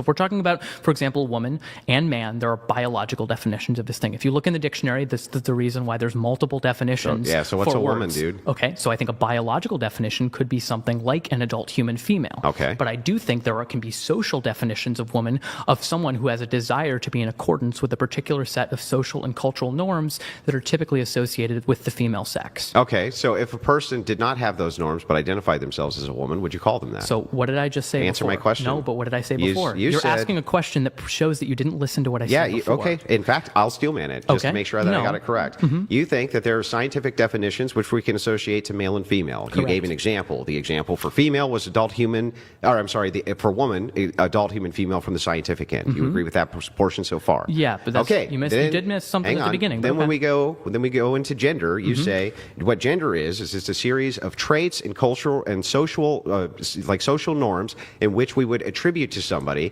which would then make them either woman or man. So first, you missed the first part that I said, Okay. which I said that I don't think there is a comprehensive set of necessary and sufficient conditions that can be given for man or woman. There's going to be things that lie outside of there, and it's really Actually, hard that's to perfect. define. Can we stop Really that? hard to Can we define. stop right there? Okay. Since you're confused as to how many necessary conditions there would be, then it would be just a descriptor or a self-ID, right? No, not necessarily. Then what else would it be? I think. I'm not sure. I think. You're not sure? No, but Andrew, You're not sure, bro? What else would it be besides a self-ID then? Self-ID, other people recognizing it. If people don't But recognize other people you, are it's recognizing fine. it based on the scientific definition. Some people aren't. They Some conflate people, it with the scientific some definition. people are also with social, though. Yeah, Some people definitely do. Do you would know someone's call a chromosomes Great. when they walk Would you down the call street? Brian, if Brian looked exactly like he looks right this second, but said that he's a woman, right? And you wanted to use she, her pronouns? I don't really give a shit. Yeah, you would agree that he is then. Yeah. Right? Sure. Okay, so then a woman would have to be anybody who identifies as a woman. Well, no, because that would be a circular definition. Y- And I'm so not- then tell me what it is then. If So you agree I that don't Brian can be a woman right now by saying he is, I think he can be a woman in the social sense of it, but I don't think he can be a woman how in the can he sense be of a woman in the biological. social sense of it? Because there's not a set of necessary and sufficient conditions. Then it that would just can be given. self-ID. Just because there's ambiguity around boundaries doesn't mean the categories don't exist. Oh, no. So hang on. I agree. Unless we have a category to point to, which we do. So we have a category, man, woman, which Sure. points to male, female. Okay. Right? So those categories do exist. When we're talking about ambiguity here, you're creating the ambiguity by just failing to admit that you just believe it's a self-ID. I don't necessarily think it is a Then self-ID. tell me what it is. I think it's a combination of someone identifying as and them being recognized by other people in the society. So if Brian said he was a woman right now, full honesty right now, I don't really think I would think he was a woman.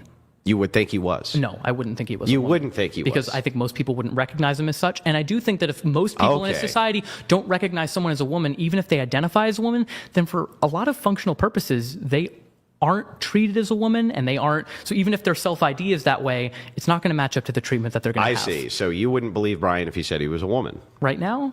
No, probably not. Probably not. I might use she, her pronouns if Brian wanted to. Nah, man. Be a man. Be a man. If a man you see that looks like a man, you're gonna reference him as a man. Now, if they get offense, it is what it is. It is what it is. I don't go by those stupid definitions. I call it as I see it. Let's go. Phrase. Use that information. Would you Wanted treat that? Brian like a woman? I don't think there's a proper way to treat a man or treat a woman. So I would treat Brian like a human being the same way I Okay. would treat men and treat women. Okay. So, but you would use his pronouns. Sure. Okay. And you would use those pronouns as a matter of respect that Yeah. he said he's a woman. Well, yeah, I just don't want to be an asshole. Like I don't. Okay. I don't. That's just being a jerk. I think intentionally misgendering someone. Like I don't. I just because it's kind Yeah, of. I'm really just not really kind of satisfied here. I'm sorry. I want to be so that we can move into the proper gender roles for society. But if we can't really nail down what a woman is, I'm not sure how we're supposed to nail down how men and women are supposed to function with each other in intersexual dynamics or how they're supposed to interact with each other in social dynamics. I'm not really sure that we can even get to that part and unless we nail down what even a man and a woman is. So, I mean,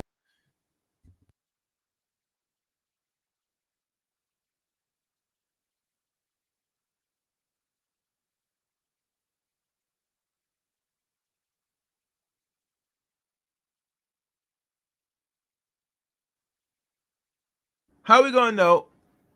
Sorry, how are we gonna know in regards to roles? And we can't really have. I sound like I'm repeating myself, but this is getting really weird now. That you can't move forward with any conversation if if you don't even know the role of a man, woman, if you use these special character words. Man, but this can't be considered moving forward as a debate if we want to be honest. Because you, as the person that's debating Andrew, cannot define what a woman is. You're trying to be playing respectful politics. And instead of being a real action man and be upfront and say, you're a man, you're a woman. And roles only could work if people know what gender they are. At least. Keep it simple. Stop making it confusing. When you start going through this type of, I don't know if it's liberalism, wherever they get this nonsense from, but it lets other people that come across you, you're going to look at someone that I cannot respect, much as put you in front of other people because you don't got no intellect. All right, let me keep going because we've nailed it down largely biologically. No, but I think, we haven't. Well, we haven't nailed down what your definition of these things are. I don't. we have so not. here's the thing: is you're going to rigidly categorize men and women into male and female, and then say that certain gender roles follow from that. They do. I'm basically saying that I don't think those gender roles. Yeah, that's follow great, but you won't nail down what a man and a woman even is. Because I don't think you can give a comprehensive. Well, then how can you make social prescriptions for what they ought to not do? What's a chair? What's this is interesting, God. right? What is a chair? A chair, just like sports teams. a chair. Oh, are you talking about a chair person, or are you talking about something to sit on?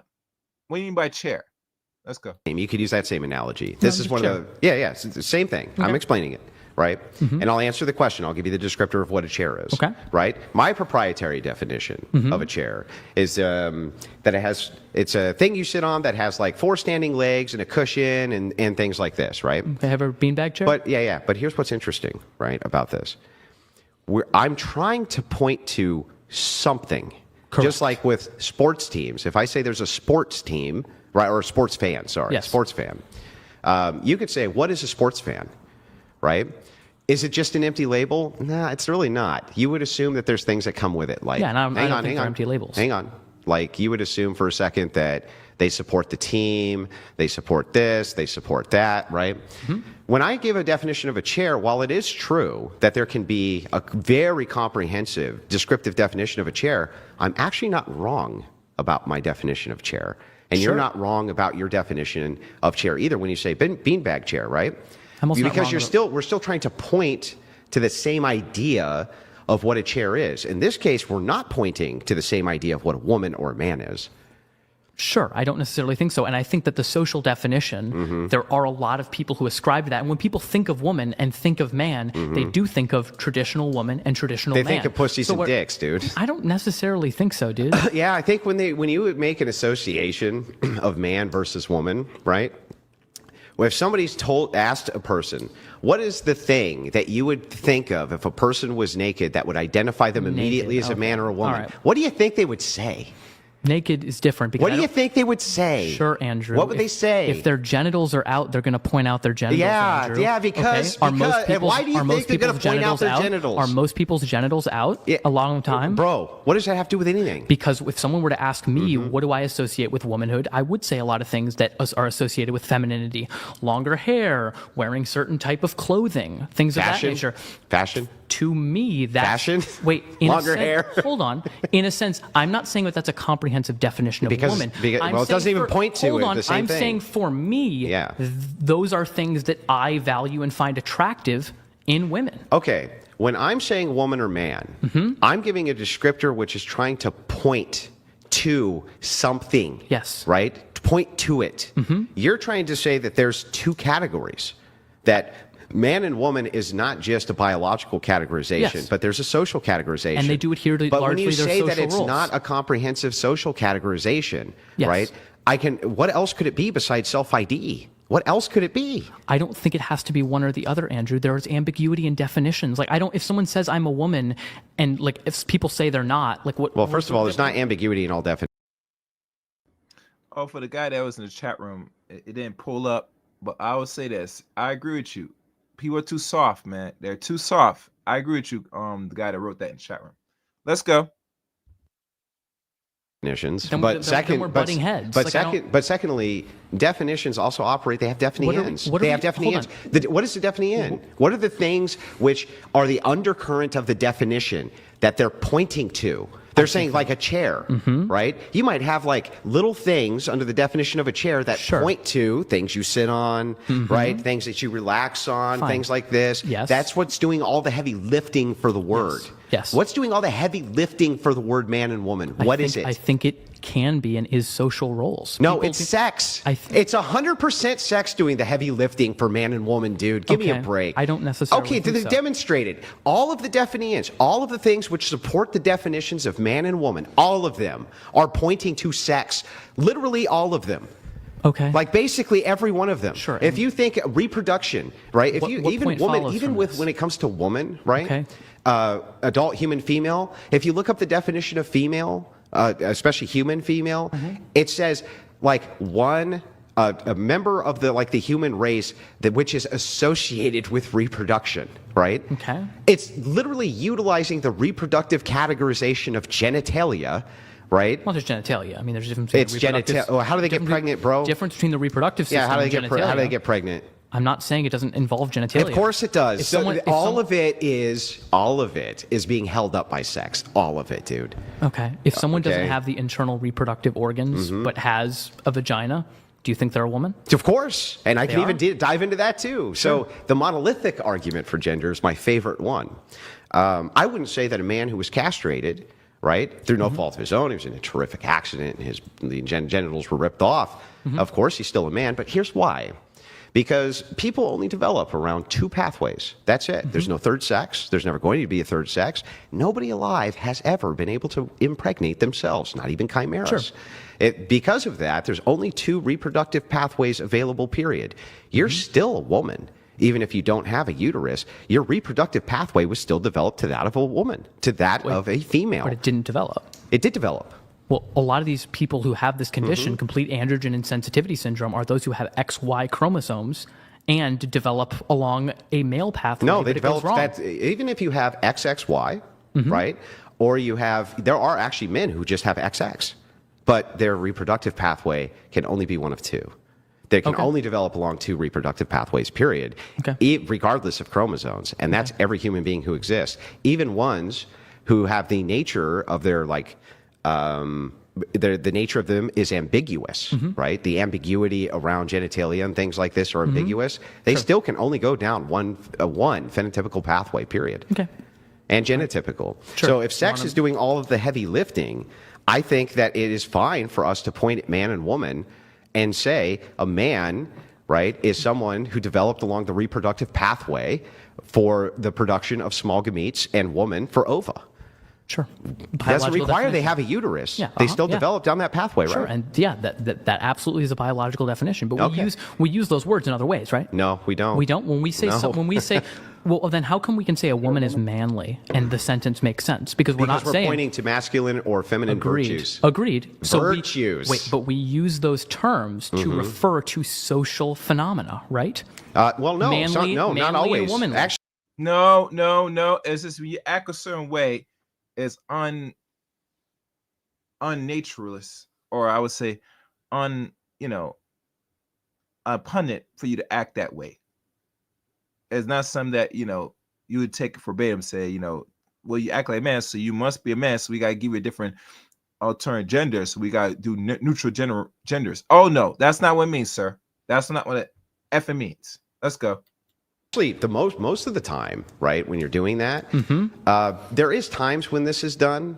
I agree with you, where you're like, oh, that chick is, or you're nagging me like a woman. Yeah. Right. How many people in the comments right now do you think are but calling me a woman? But Okay? the whole point of that, right, is to say that like you're weaker than me or this or that. You're still actually associating this with the sex. You're still associating it with the fact that that's the weaker sex or that's the more dominant sex. Basically, all of those social interactions still revolve around that same idea. Sure, I haven't denied that. Yeah, but I mean, so they're always pointing, in other words, all extremes for gender are always actually only pointing to two things, male, female. That's it. So if that's the case, when we're talking about social roles in society, men and women, male, female, are completely different. I mean, totally different across the board. We're humans, true. Right? But everything from our developmental pathway for reproduction, right, to our physical characteristics are completely different. Why in the world would you prescribe a society which didn't bank on the ideas of that and understand that if we are to push the very things which combine our physiology with the social status of people creates a better society? For instance, would you prescribe, like if we're talking about the military, would you prescribe that we had more women in the military than men? More women than men in the military? Largely probably not, because they don't meet the same standards. And Of course not. I'm not denying that. Yeah, of course. So then a failing of courage of men, considering that they have to take on that role, that dominant, hang on, that dominant, but they have to, right? No, they always have to. No man is obligated to join the military. Therefore, it's not. Yeah, they are. They can be drafted. Okay, I think I don't agree with the draft. It doesn't matter if you agree with it or not. They can descriptively be drafted, and women can't. And that's unjust. That's unjust. Yes. Okay, so there shouldn't be a draft. So what about police officers, police force? You can be deputized. All right, so you said there should not be a draft. Okay, let's go there. What if we are in a crisis where the country we live in has been invaded? What are you gonna do? See, it's gotta make no sense. Now, I'm not saying a draft is good or bad thing, but there's things in context why things are important for a civilization to keep functioning as is. If you go outside the country, and I'm gonna do a quick little search right now as I'm letting this play to see outside America, are there any other military action that people have to participate? I'm gonna look that up right now. That's it. All right, one guy wrote, all I hear from this white knight is these people don't feel special enough, so they need their own unique labels to feel good about us. Yeah, that's what I hear too. And it sounds nonsense. Let me look up this thing with the drafts. If it is not only America, but other parts, they practice military action amongst young people to participate. Let's go. Yeah, I think that's no. That's unjust too. You can be compelled into a posse. That's unjust. Define, sorry. Compelled into a posse, just like you can be compelled into jury duty, right? Sure, jury duty. I think it's a little bit different because you're not putting yourself in as much harm's way. I don't think that anyone should be conscripted into being a police officer or being that. Because of course there are. There's always dangers. There's always dangers associated with all of this, including jury duty, right? And there's going to be a threshold, right?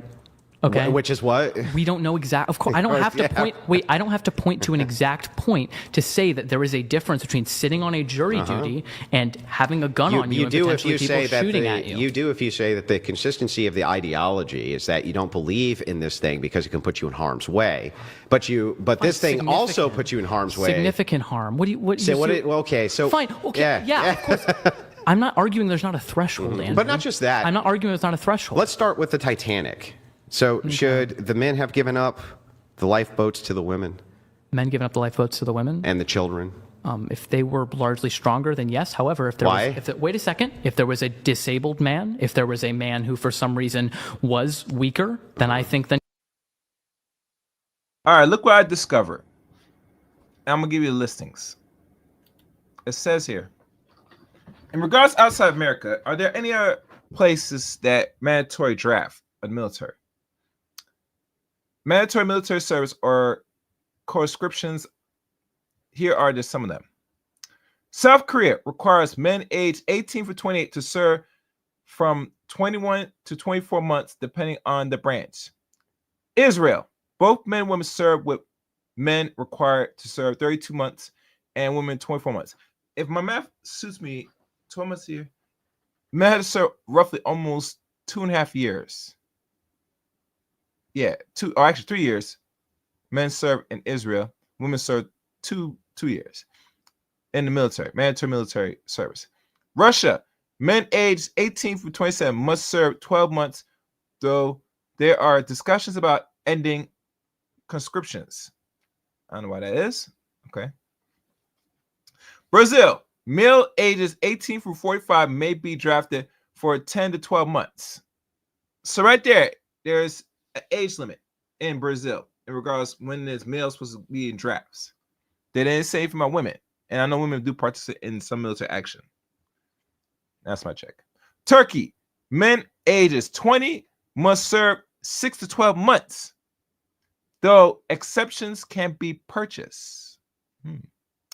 Vietnam, men ages 18 through 27 serve 24 to 36 months, though women are eligible but not drafted. Okay. Sweden reintroduced conscriptions in 2017. That's now 8 years ago. Require both men and women to serve. Ukraine, men ages 20 through 27 serve 12 months, though conscriptions cannot serve on front lines. So there you have it. And I could probably look into more, but who knows? What's good, Mr. O? How are you doing, sir? Hope everything's well with you. Let's continue. Furious. Yeah, then he should have gone with those people. So it's a strong versus weak, not necessarily along sexed lines. There is a lot of overlap there, but it's not necessary. Whoa. Okay. So, so to make sure I got this right, though, you agree with me that the average man is many times stronger than the average woman. Largely in terms of like upper body strength or something like that? Yes. No, lower body too. Lower body, yes, because it would depend what you mean by strength, because, for example, like endurance and things of that nature, women in certain cases are stronger in What those did I categories. say? Average is certain cases now? Well, I think that women in general are better at endurance running. No, I would they're have to look not. more into it. I think in certain... No. Okay. On average, they're not. They're not better Okay. at anything physical than men. Nothing. Literally nothing. When Having you say, children? what's really funny about this too is like when you say, well, what about lower body?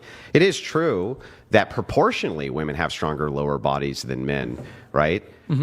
For women, proportionally that's true. Men still have much stronger lower bodies than women. Of course. It's just that proportional to the size of men I'm not versus arguing women. that women are physically stronger Yeah, so than then if that's the case, aren't you creating a bias in society by saying that the strong, right, should be necessarily like giving up their spots for the weak, when you agree with me that on average, men are going to be much stronger than on average women? I don't think it's a bias. I think it's people who have certain advantages should use those advantages to help those who are less well off. Okay. That would be an example so of courage, right? how would that not disproportionately affect men? It would disproportionately affect men. I'm not saying it So you're wouldn't. well, okay. That's not now, misandrous. bro, come on. How the fuck is that misandrous? Okay, so why should they do that? Why should they do that? Yeah. I already said because people should protect those who are weaker than them. Once again, claim that I'm stipulating. If you disagree and don't think those who are stronger should use that to protect those who are less strong, then I guess this doesn't follow. But I think that's a pretty strong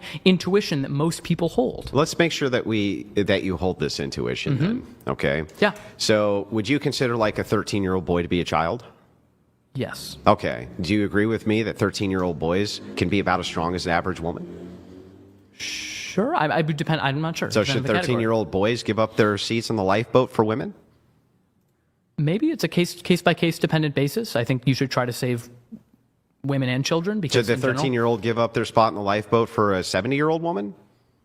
No, because No. I think there's a longer lifespan. Wait, Andrew, this is what you did. Yeah, here we go. No, this is what you did. I'm gonna explain what you did. You took one categorization that I made and general prescription. Yeah, I'm that sorry, those it's not who are- consistent, That bro. those who are stronger should generally protect those who are weaker. That's what Yeah. I said. And you were saying, so in every single case where there's someone who's stronger, they should protect someone who's weaker You didn't say, wait, overriding you didn't say consideration. generally.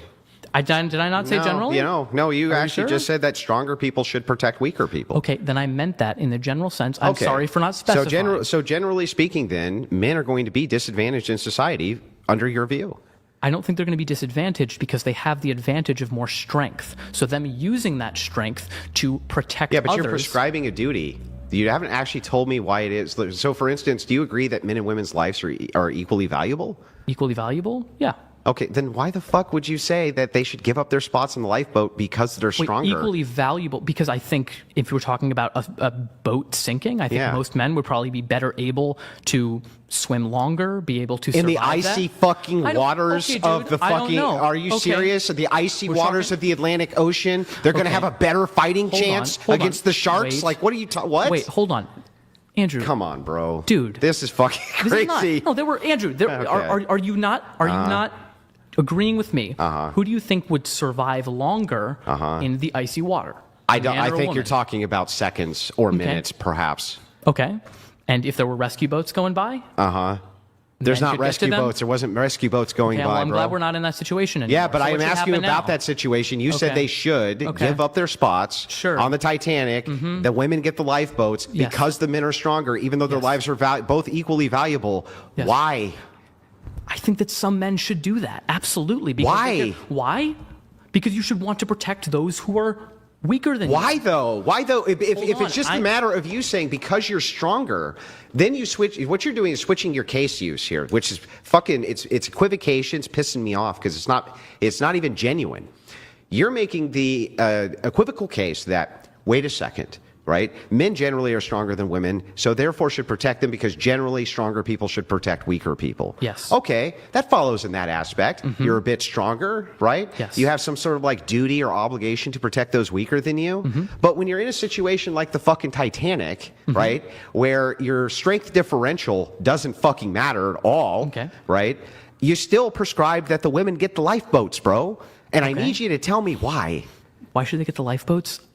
I think I am then expressing an intuition based on that case that is based on the fact that men are generally stronger than women. So maybe in how this is case, that helpful? Hold on. Maybe in this case, then I don't know why this man want to fight so hard that women have some form of strength that equals to men. I just understand. I don't understand at all, man. I don't get it. they shouldn't, because this case doesn't involve strength or anything like that. So in this case, then maybe not. In the Titanic, in that case, then yeah, maybe not. Okay, so you're retracting that? And I'll Okay, so you're gonna retract that. for women. I'll retract the claim for they should give it up for women. Maybe not children, though, because children would have a longer lifespan ahead of them. And men and women's lives, I would agree, are roughly equal. But you can argue that children's lives, many people would consider them more valuable because they have a longer life to live. Okay, so then men don't have an obligation to sacrifice their lives for women.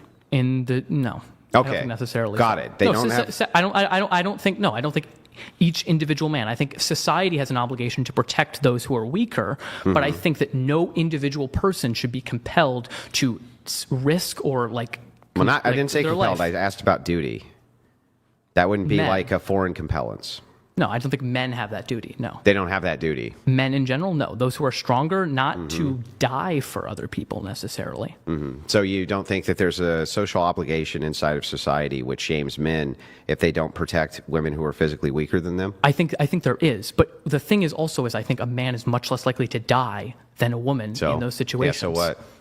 So then it's much But he's much more likely to be shamed for not interjecting himself in the situation, which would mean that he actually would be more likely to die than the women. I think it's because he's stronger. Yeah, but that actually would increase his risk of death over women. All right, Andrew. And the average man would increase the risk of death if they're interjecting more than women. Yeah. Okay. Sure. What's your point? Is that correct? Yes. What's your point? Okay, so then you're assisting with a bias against men. No. With the social shame of men. Do you think that men, because they're the stronger sex, should interject on the behalf of people who are weaker than them? If they are stronger. If they're strong, and on average they're going to be. Yes. Then what you're doing is interjecting them into significant amounts of danger over the weaker sex. It's not on the basis that they're men. It's on the basis that they're stronger. Yes, so but the bias selection is still going to apply to men. Fine. So it would apply. So are you endorsing disparate impact theory here? I'm just really confused. What is disparate impact theory? The idea that if something overwhelmingly affects a group, then therefore it ought to be considered prejudice or harm against that group. So, for example, if a policy was passed and it overwhelmingly disproportionately affected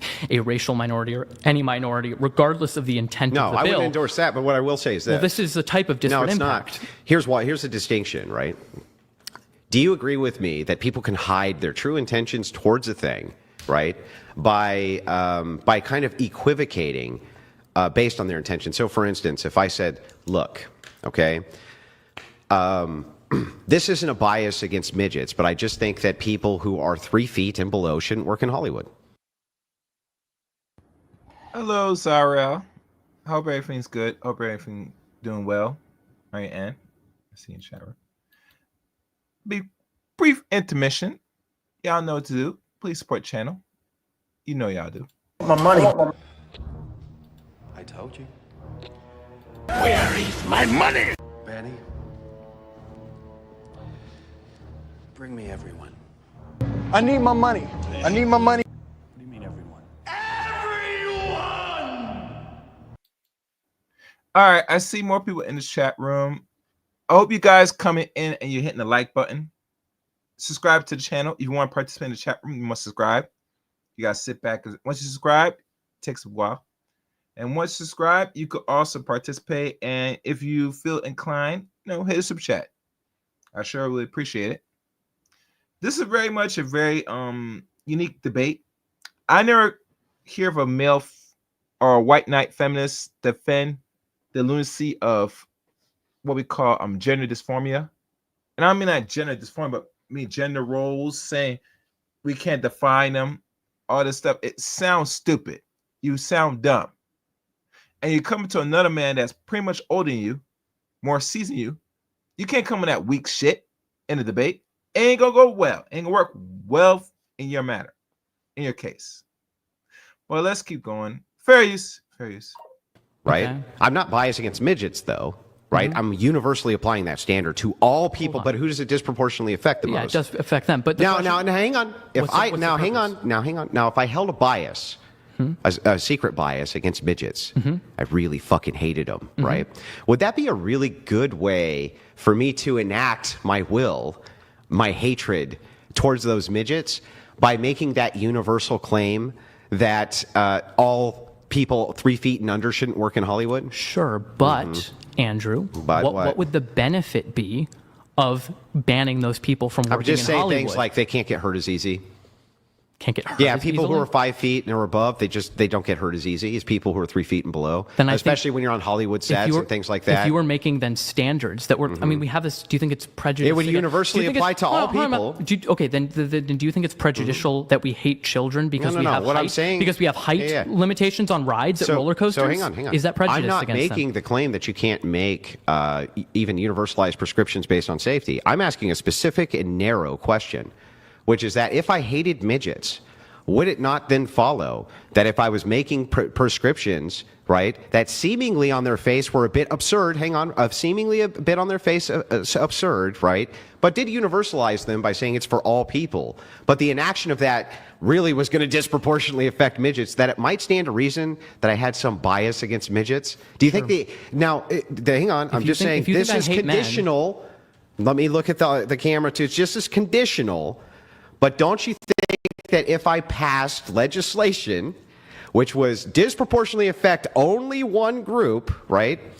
But I was doing it as a universal claim for all, right? That people might think my motivations were to try to disproportionately affect that group. Don't you think that follows?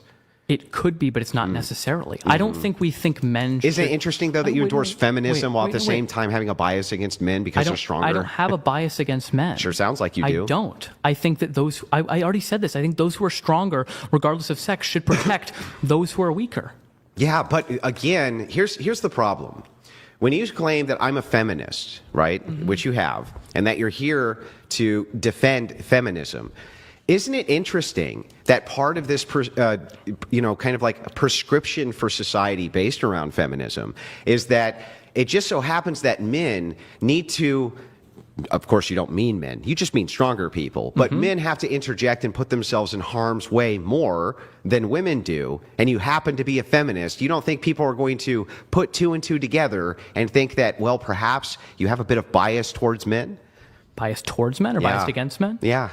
No, I don't necessarily think that follows at all. Okay, why not? Because I don't think that it means that you hate someone if you think that because... I didn't say hate. Did I say hate Fine, or bias? Fine, Andrew.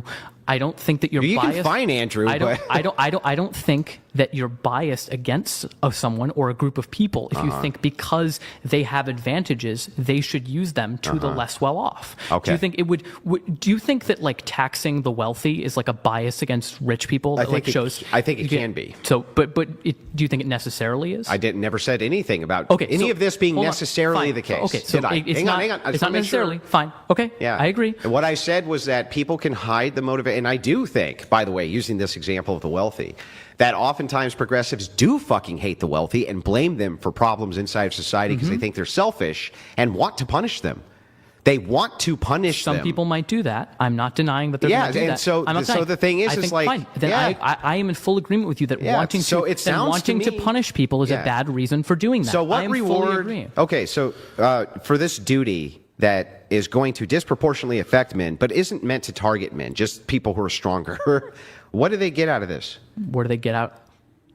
I don't think that duties necessitate rewards. For example, I don't think we should reward people for like using their strength to benefit others. I just think that's something that you ought to do. Like, you know what I mean? It's like, you shouldn't beat your wife. It's like, I didn't beat my wife today. You should give me more money. It's like, of course not. Isn't a draft duty which necessarily benefits others based on strength? I don't agree with the draft because it's compulsory. Yeah, so is this duty, though. It's compulsory, right?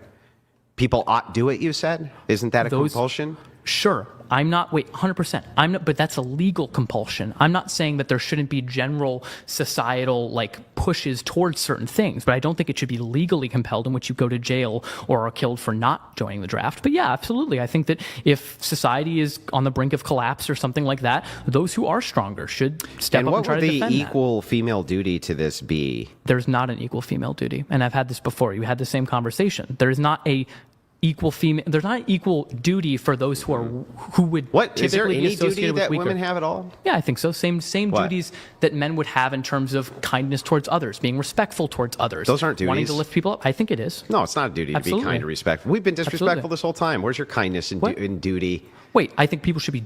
Okay, Andrew, I'm sorry that I wasn't specific enough in saying that you should be generally kind. I don't think that generally. someone... Hold on, Andrew, fine. Come on, dude. Wait. When I say people have a duty to be kind, what you interpreted that as incorrectly is you have to be kind all the time, which is not true. Okay, so you just generally think people should be kind. I think being kind in general is a good thing. Yeah, but the strong the strong ought to protect the weak. Sure. Ought. Are they always protecting the weak? No, but you think they always should. If that situation arises. Yes. So that would be always. Yes. Yeah, so that's a monolithic statement for an ought, but it's interesting how you move between the monolithic situation of your ought when it comes to that. But with the second we get to women, suddenly they don't have any of those monolithic oughts. That's very strange. What monolithic ought do women have? They don't because they're not stronger than men. Like what situation? What other monolithic? Well, there's one thing they can do men can't. Sure, what is reproduce, Andrew. Yeah, how come that's not a monolithic ought? Because they should not have to have children. Why? Yeah, why? Why? So you just stand there. Now, imagine a woman just sit there and say, I'm only going to give you my mouth, my body, all three holes, and no children is going to produce. Ladies, that's a disadvantage towards you if you're just going to offer that, as is your body. And trust me, a man will take it. They will take it. They'll take it in a heartbeat. Especially ones that don't want nothing to produce out for you. Oh, yeah, hell yeah, they will take it in a heartbeat. But that's not something you want to be worth. You want to be more meaningful, purposeful. But this young man can't really articulate the purpose of woman towards men from what I'm listening to right now. If you agree or disagree, post in the comment. Let's go. Because we can have a society where people voluntarily have children without forcing them to do so. We can increase We can have incentives. a society where men don't voluntarily assist anybody with their strength. What do you mean? We can have a society where no one voluntarily does that, but I think we can always use incentive structures to get to that. Yeah, but you said that they ought. If you agree with me that there can be a society in which men are not interceding on behalf of the weaker sex, in this case women or children, right? Why ought they do that?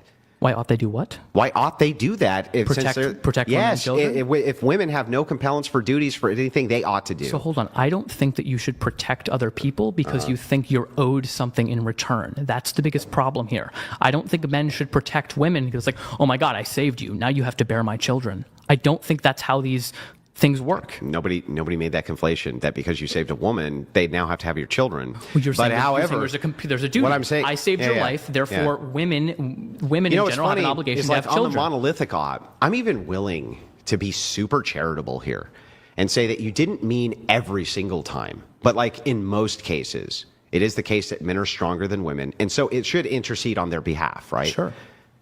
Right? That would be pretty charitable of me to say, right? Largely. Okay, so then if it's the case that women are the only ones who can have children, right? I want you to grant me the same charitability and say, you know what?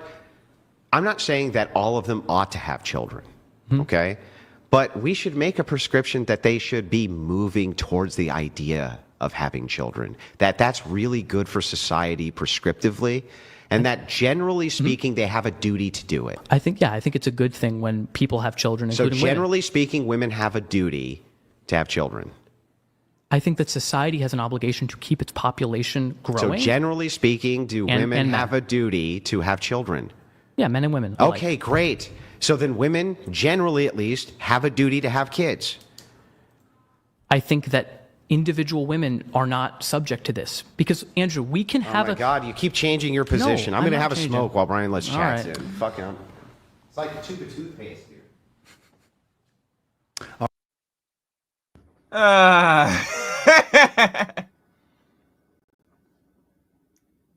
All right, let me see what's going on in the chat room. Yeah.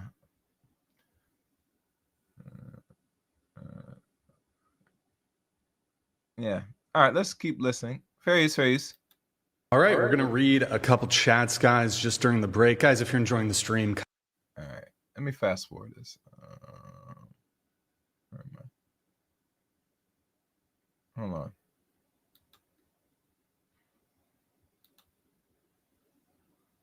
$135. Okay.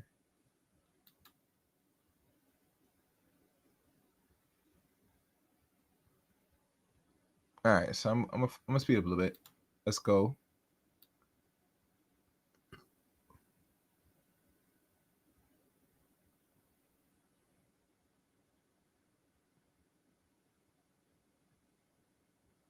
All right, let's go. I mean, we can get into the abortion topic because I think it would be interesting. But He doesn't believe they're people. no, I'm at earlier stages, no, but we can get into that conversation. You can come this way. Go ahead. I think just generally, when we're talking about the abortion discussion, I don't think that follows because I don't think that they're children, and I also don't think that, at least legally, they should be compelled in that way if we were to grant fetal personhood, though maybe there's a moral argument to be made in the event of granting fetal personhood, but I don't think that would be legally compelled. Okay, and we have, let me just read that. They're never sure about, okay, here it is. Plow donated $100. Thank you, man. They're never sure about any definition or anything really until it comes to calling you insecure about you not wanting your wife thinking about other men while having sex with you. Pure cope, Pure dude. leftoid cope. But remember, when I asked him, wouldn't you prefer to have a woman who's had sex with other men before? Yes. It's like, yes. I wouldn't want to date a virgin. That's true. I would not. I know. You want to have a... It doesn't follow from that it means ran through, Andrew. You don't What get is to make ran that false through? dichotomy. What is ran through? Fine, yeah, then 1,000 people, sleeping with 1,000 people, then 20, probably not. 20? I don't have an exact number in my head, Andrew. Well, then what do you mean? Why are you saying ran through? Hold on, because I'm not saying that it follows that I don't want any woman who's had sex with like an infinite number of men, okay? It's a balancing act of so many different traits. Oh, so I but you don't want think her it's- to be able to have at least as much experience as possible so that she can make the determination you're the bestest, right? No, not necessarily the bestest. Of course not. Don't you want your woman to think you're the best? Wait, if I wanted her to think I was the best, I would just do what you do, which is I only know. marry Don't virgins. you want? Which is only marry virgins. Wait, I don't want you want your my woman to think. By the way, I'm I didn't say that's falsely. what I do. I'm not saying you. I'm saying Yeah. the position that So tell me, that you're advocating. Would you Andrew. prefer? Would you prefer that your woman thinks you're the best? Because I am the best, not because she thinks I'm the best. Because so then she would need a pretty large comparative sample to make sure that she knew that you were the best, right? I don't necessarily think that is the only criterion here. If I dated a woman and she had better sex with another man, and for other reasons, like for example, in relationships, would you want her to tell you about it? The sex can be great. Yeah, would you want her to tell you about, like, John ate my pussy so much better than you? Not during the act or something like that. But in that way, I think that would be What if she weird. was like, can you just do this like John used to? Would you be okay with that? Andrew, there is a difference. Would you answer my question? Would you be okay with that? Not in that language. Why? Not in that language. Why? Because then But that is just she is mean. actually asking you that because John did it. Hold though, on, right? because there are different ways of communicating a message. If she was like, because what that does is that's just saying you are inferior. What instead the question could be is, hey, in previous relationships, I really liked it when this guy did this. So you want her to lie to you? No, I don't want her to lie to me. Why is she asking you to do this thing, though? If she's asking you to do the thing, and in her brain, she's asking you because this other guy did it and she really likes it, right? Wait, no, she can tell me that it's another guy. So can you do this thing that John used to do? I really liked it. During the act or just in conversation? In conversations. Sure. Yeah, that's fine. Yeah. Okay, so you wouldn't mind hearing about that? No. It wouldn't bother you a bit? No. I mean, if she's constantly talking about the sex that she's had with other guys, then that would be a little bit strange. Now, let me ask you this. How do you think it would go over if you were with your girlfriend and you were like, look, the problem is that, like, Stacy used to really suck my dick good, and you just don't. And so what you need to do is get at least 2 more inches of yaw down your throat. Okay. Do you think that's incredibly crass and crude? So what you would do instead is lie, right? I would not lie. What would you say? I would have conversation with her that in previous relationships. But in your head, you really want her to suck your dick like Stacy. I think you can, but I just don't think you have to say it in such like But you know obtuse language, how you Andrew. can do it without lying? Oh, you don't have sex with anyone ever. Isn't that true? And be Come on, stop being a whip, man. He's asking a direct question. You know what I'm saying? If your girl was giving you that head and it's not good to the previous girlfriend, you would tell us, you good head, but you don't suck dick like the other chick I used to deal with. Be upfront. Now the problem is you do that, you're going to get your junk not gonna get sucked no more, and she probably going to, end the relationship. But at least you're transparent. And that says she's doing a good job, you let her know. Yeah. All right, let's keep going. Fair use. You're virgin. How is that not having sex with anyone ever? Wait, before you have sex with one person? Yeah, so necessarily, if we're talking about Andrew, exactly. that's a really uncharitable. It was totally charitable. You were obfuscating. No, I was not obfuscating. You were obfuscating. So the question is, right? Why would you not prefer, if it led to more happiness for your woman, she was actually objectively happier, right?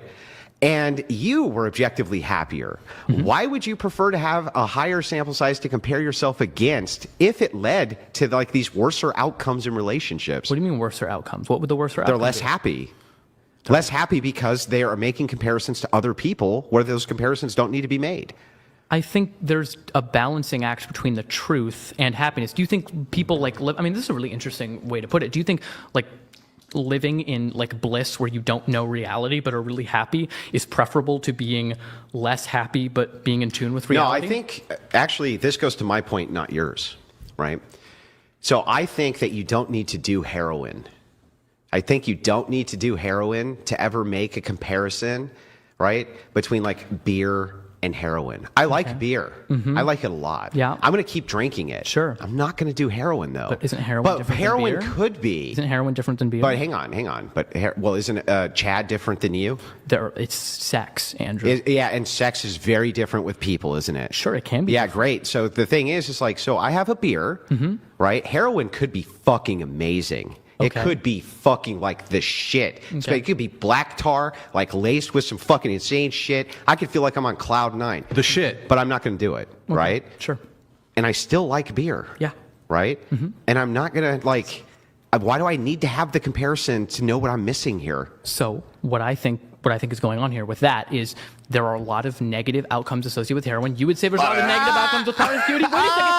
Do you want me to let me? Do you want to let me finish what I was saying before you say that? You're going to say that the comparison is there's a lot of negative outcomes to promiscuity. Yeah. What I would say is I don't think those outcomes are necessarily related to the sex that the people are having. I think it's a lack of communication. I think it's largely can be a lack of consent. Then why is it that, I think it could be because you. Then why are virgins reporting happier sex lives, dude? They're reporting happier sex lives. I don't because they prefer that because they don't have a comparison. Hold on, but you are. Because they have no comparison. It's so simple, and it's like, do I need to compare heroin with beer to like beer to have like this ongoing long-term relationship and be very happy with beer? I never need to take heroin. Why is this? Why would you ever try another beer? Why is there necessary preconditions here? Right. Well, here's the thing. Right. You're satisfied with that beer, right? Yeah, I would say that sex for a woman with like a 6'6" man, right, versus a sex with a woman with like, I don't know, a 4 foot fucking tall pygmy dude, right? I see some in the comics section. Hold on, let me just double check. Hold on. Okay, I see a comment by Sarah. Sarah writes, reminder, Andrew's wife, Rachel, has 5 kids by 3 different men. He is the third guy. Is that true? Is that true? Is there any way you could follow my social media and post a video of that? If possible, either my Discord or you could send through Facebook Messenger. I would surely want to examine that. If you can. Sarah, thank you.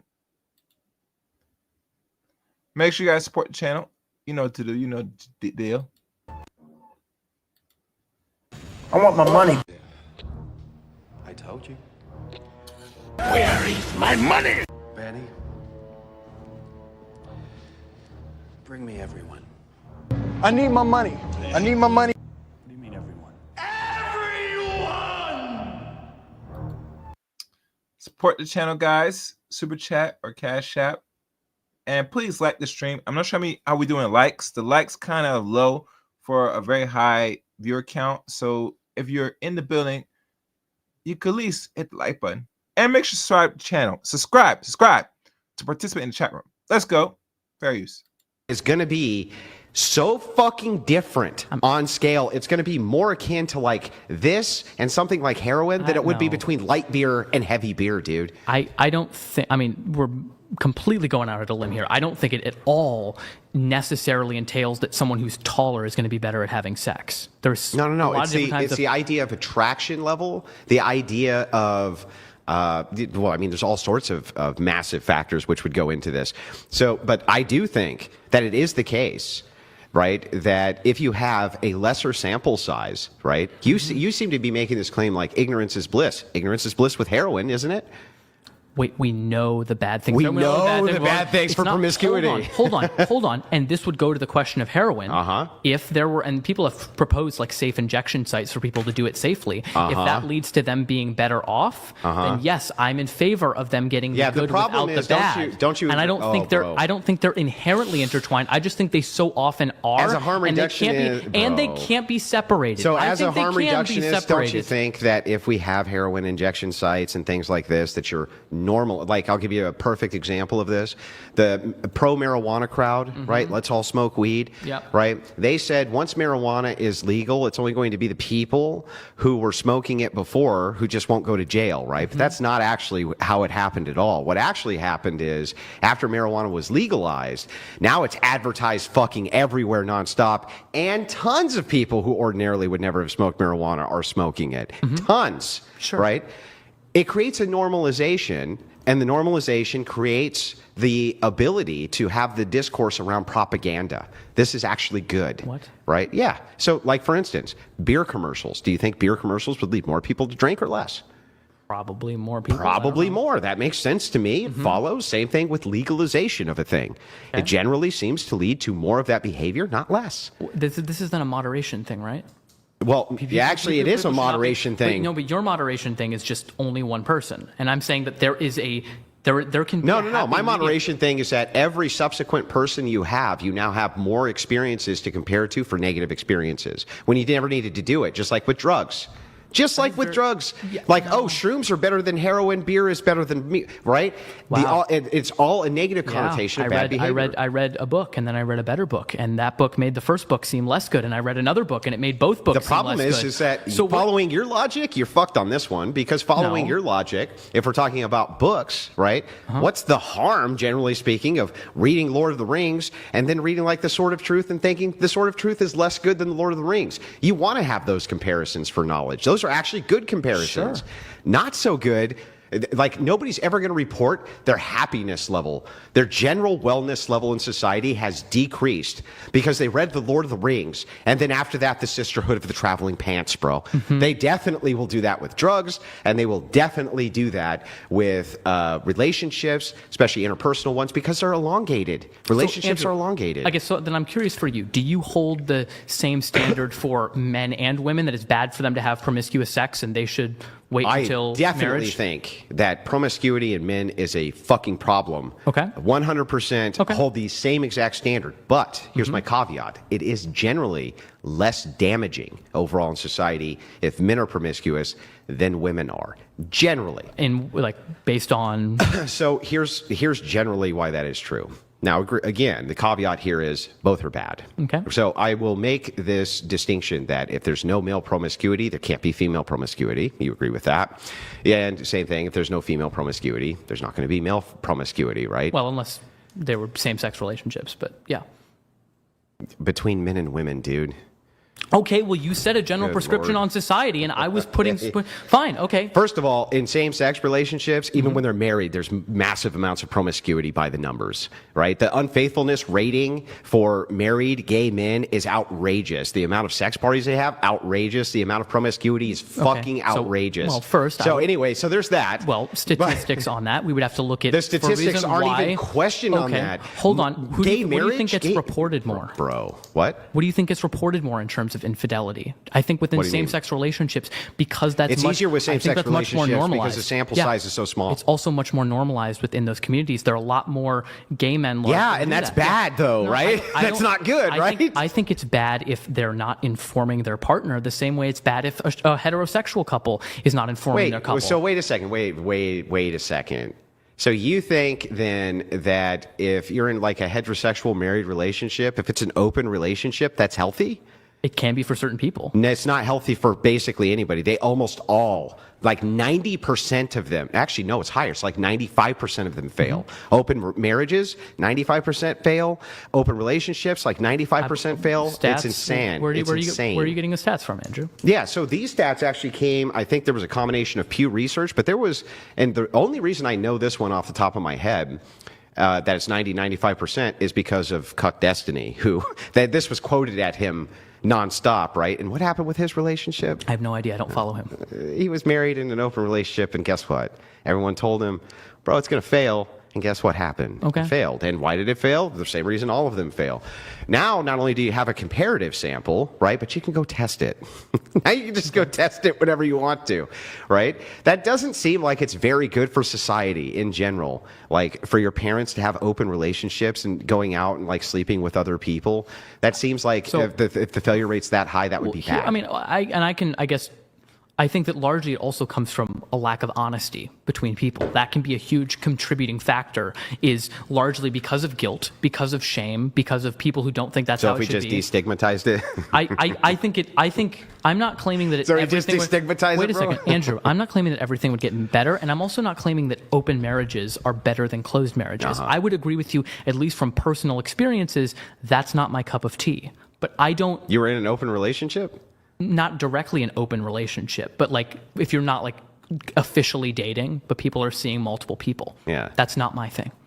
Okay? But it doesn't mean I know people who that works for. It doesn't work for me. Who? But I'm not no, you don't know anybody it's long-term work for. Dude, I went to Oberlin College, man. No, none of these people will long-term work for, basically. Basically none. No, I don't think that's true at all. It is true. Okay. Like, by the numbers, it's true.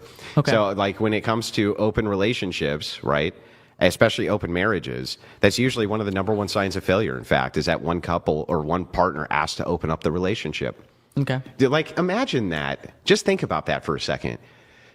If a man's wife came to him and just wanted to be open and honest and said, listen, honey, I just want to go fuck this other guy. But that's not how she frames it. She's going to be nice like you. She's going to say, listen, there's some satisfaction issues that I have in the bedroom, and this is going on, and that's... How bad do you think that guy would feel, like, on a scale of 1 to 10? Probably not great, but I think that... Probably, wait like, a second, really wait a bad, second. right? Then I think that hope... No, he's going to feel worse, and he's going to say, what? He would get his ass up and walk away. Now, I'm looking at chat room, Brittany. That was the other one who exposed Rachel to both videos are on YouTube, and the tree logic has been video. Okay. All right. Interesting. Yeah, but I say it's again. Gentlemen, do not be no cuckold for no woman. I don't care how cute, fine, or wherever she is. Don't do it. Don't participate in it. Let's go. Would initiate a conversation where he's like, oh, okay, do you mind if we try out things that you like and we see if that's something that I'm okay with? Or he could just say, fuck it, that's not something I'm okay with. If you choose to do that, I'm getting a divorce. That's fine. You're allowed to have that preference. Yeah, if a woman came to you and said that she wanted to like open up your relationship to sleep with other men, right? Would that make you feel really bad? It would make me realize there's a problem. Yeah, would you want to stay in a relationship where that was the solution your partner proposed to you, that she would sleep with other men? I would have a conversation with her. I don't know. It would really depend on exactly what she wanted. If she proposed that, actually, it would be a deal breaker if she wasn't talking to me about her needs. So, for example, if she was never complaining, granted, this is not a problem that I've had, but if she was talking about this and like never was vocalizing her dissatisfaction, and the first thing she said was, I want to open the relationship, then I would be like, what the heck? Why didn't we discuss this earlier? She just expressed her dissatisfaction for a long time? For a long time. Okay. Yeah. Then I think we would probably break up then, because there seems to be an incompatibility there. Yeah, so you just wouldn't do it. Now, what if she never would have vocalized any of this because she had no dissatisfaction because she never fucked anybody but you? No. What about that? That's fucking weird. Can you answer that? Hang on. No, that's Would weird. you have a preference, though, that if you took that same woman, right? Same woman, you really liked her, everything was great, and if it... I give a shout out to Corey. Thank you, Corey, for that. I appreciate it. I try, Corey. I try. There's something a little different I'm doing on here on the Chaos Rain Show. If you subscribe, I appreciate it. Hope you hit the top notification bell for uploads, live streams here on the Chaos Rain Show. Everybody, please subscribe and become a member too. I got just a few videos on membership. There's 2 tiers, so depending on the tiers you pick, you'll know what videos are available. And another thing, Corey, I do many subjects. As you know, this is the debate subjects. I think the next few live streams are going to be a little bit more, a little bit more even. But like I said, you'll know once you see next uploads, next live streams on this channel. So I appreciate your sub. Appreciate it, Corey. Let's go. Were the case that she'd had no comparative sample size, she would have stayed with you. Would you have preferred that? No. No, I don't think so. But How is that good for people's health and wellness, dude? Andrew, it's really wild. Wait, Andrew, but can you acknowledge to me that it's kind of weird to not want someone to think you're the best, not because you're good at what you do, but just because they don't know any better? No, I'm sorry. Hang on. They don't know any better? Hang on. This is such a stupid argument. Let me point out why it's stupid. If you lived in an island nation that had 1,000 people, right, and you were the very best at running whatever the marathon was that you ran on the island, and nobody was better than you. Sure. Is it not appropriate for you to think that you're the best because obviously globally, even though you don't know about them, there's like 1 million people who've broken every record you've ever broken? Sure. What does that have to do with so this? why is it inappropriate for that guy to think of himself as the best and the people of that island nation to think of him as the best? I don't think there's a problem with I don't of see course not. Of course not. Andrew, I don't see how your island example follows in because terms of it's the same thing. She's an island when it comes to sex. She has no comparative. For as far as she's concerned, you're that track runner. You're the best. Nobody runs the marathon fucking better than you. And guess what? Even if they did, she'd have no contextualization any more than the guy in the island nation. And you think that that's fine in the island nation to glorify him, but for some reason inside of a relationship, it's not. I don't care about the island example because I think it's a silly hypothetical that I don't care about. Why? It's completely comparable. You are mapping it so far from reality. Here's the point, Dude, Andrew. It's the same reality. Andrew. Yeah. I think the problem here is it's strange to not want someone to know what they like or know better, so you're all they know. They do know what they like. What do you... They No. they like you and what you're doing. They know Sure. it 100%. Sure, because they've never seen anything else, which is just it's Wait a second. strange. I'm sorry. Is it the case that they really like having sex with you? But it is also the case that it's possible they could really like having sex with someone else. It is absolutely. It's okay, possible. great. Isn't that the case with every human being? Of course it is. So Andrew, if that's the wait, case, then Andrew, if it is the case that you happen to have a human being who doesn't have this massive comparative sample and she's super happy with that, why would you want to fuck that up? I wouldn't. I'm not saying I would fuck it up, or I'm saying it would fuck it up. Wouldn't it be good for society? Good for society if people have less sex? They would be having more sex and more satisfactory sex. I don't think that's necessarily true. Well, then why is it that virgin couples, man and woman, by the way, report the most amount of sexual satisfaction over any other sexual demographic in the fucking existence of humanity? Because largely, I think they are living lifestyles that are in accordance with the values that they hold. If other people who did not hold those values and had different desires were forced into that type of situation, it doesn't That's necessarily. fantastic. It doesn't necessarily That's a great point. follow. So how come it it's doesn't necessarily secularist? follow. How come it's secularist and it's Hindus and it's Christians and it's Muslims and it's everybody Okay. across all demographics? Yes. Why? And What those- would be the common and denominator? those are people who are choosing those types of relationships, or were they forced into those types of relationships? Here's the thing. If you're talking about, and I'll grant you this, if you're talking about like an arranged relationship, right? Sometimes they do report massive dissatisfaction. This I understand, right? Is the conditional because of the arranged marriage itself? I think you could make a case that there's at least some of that, right? But historically, most marriages were arranged, and in most Asian nations, they're still fucking arranged. And the satisfaction rate for virgins, even in arranged marriages, is still higher. It's still fucking higher. And do you think that's a good? So I'm just curious, Andrew. No, I'm not saying it's good. Okay, no, wait, I'm just pointing out I that know it's true. It is. So then, do you think? And I'm making a hypothetical here. Maybe it's not the case. What if satisfaction rates in marriage were the best they could ever be if every marriage was arranged? Oh, fuck yes. Absolutely. Okay, I you think that's could pretty never crazy. make a case why that would be bad. I think so. How? Because I don't think that people should be choosing who other people's partners are. Why? If that led to the best outcomes, you would have no argument for that. So wait, then can I just make the same argument towards you about, you were talking about the whole incest and brother case? What about it? Then you're saying that there is a better reason as to why we shouldn't do if that. it were the case, right? Then and you said it had the best outcomes, but you were still against it based on intuition. That's where you would have the inconsistency. But I wasn't not against me. it based you on were. intuition. You said intuitively, conditionally, you're intuitively against it. Because I literally told you the opposite. Hold on, because Bro, I think no. for these cases, our intuitions are responding to the very factors that we tried to stipulate out. No, that's not always the case. I think for this case, it absolutely is. No, so Fine. what Then are you talking Andrew, about, bro? Andrew, let me go back on my previous statement and say that if that situation that you provided, then yeah. Then For yes. sure. Yes. Of course, because now you have to be.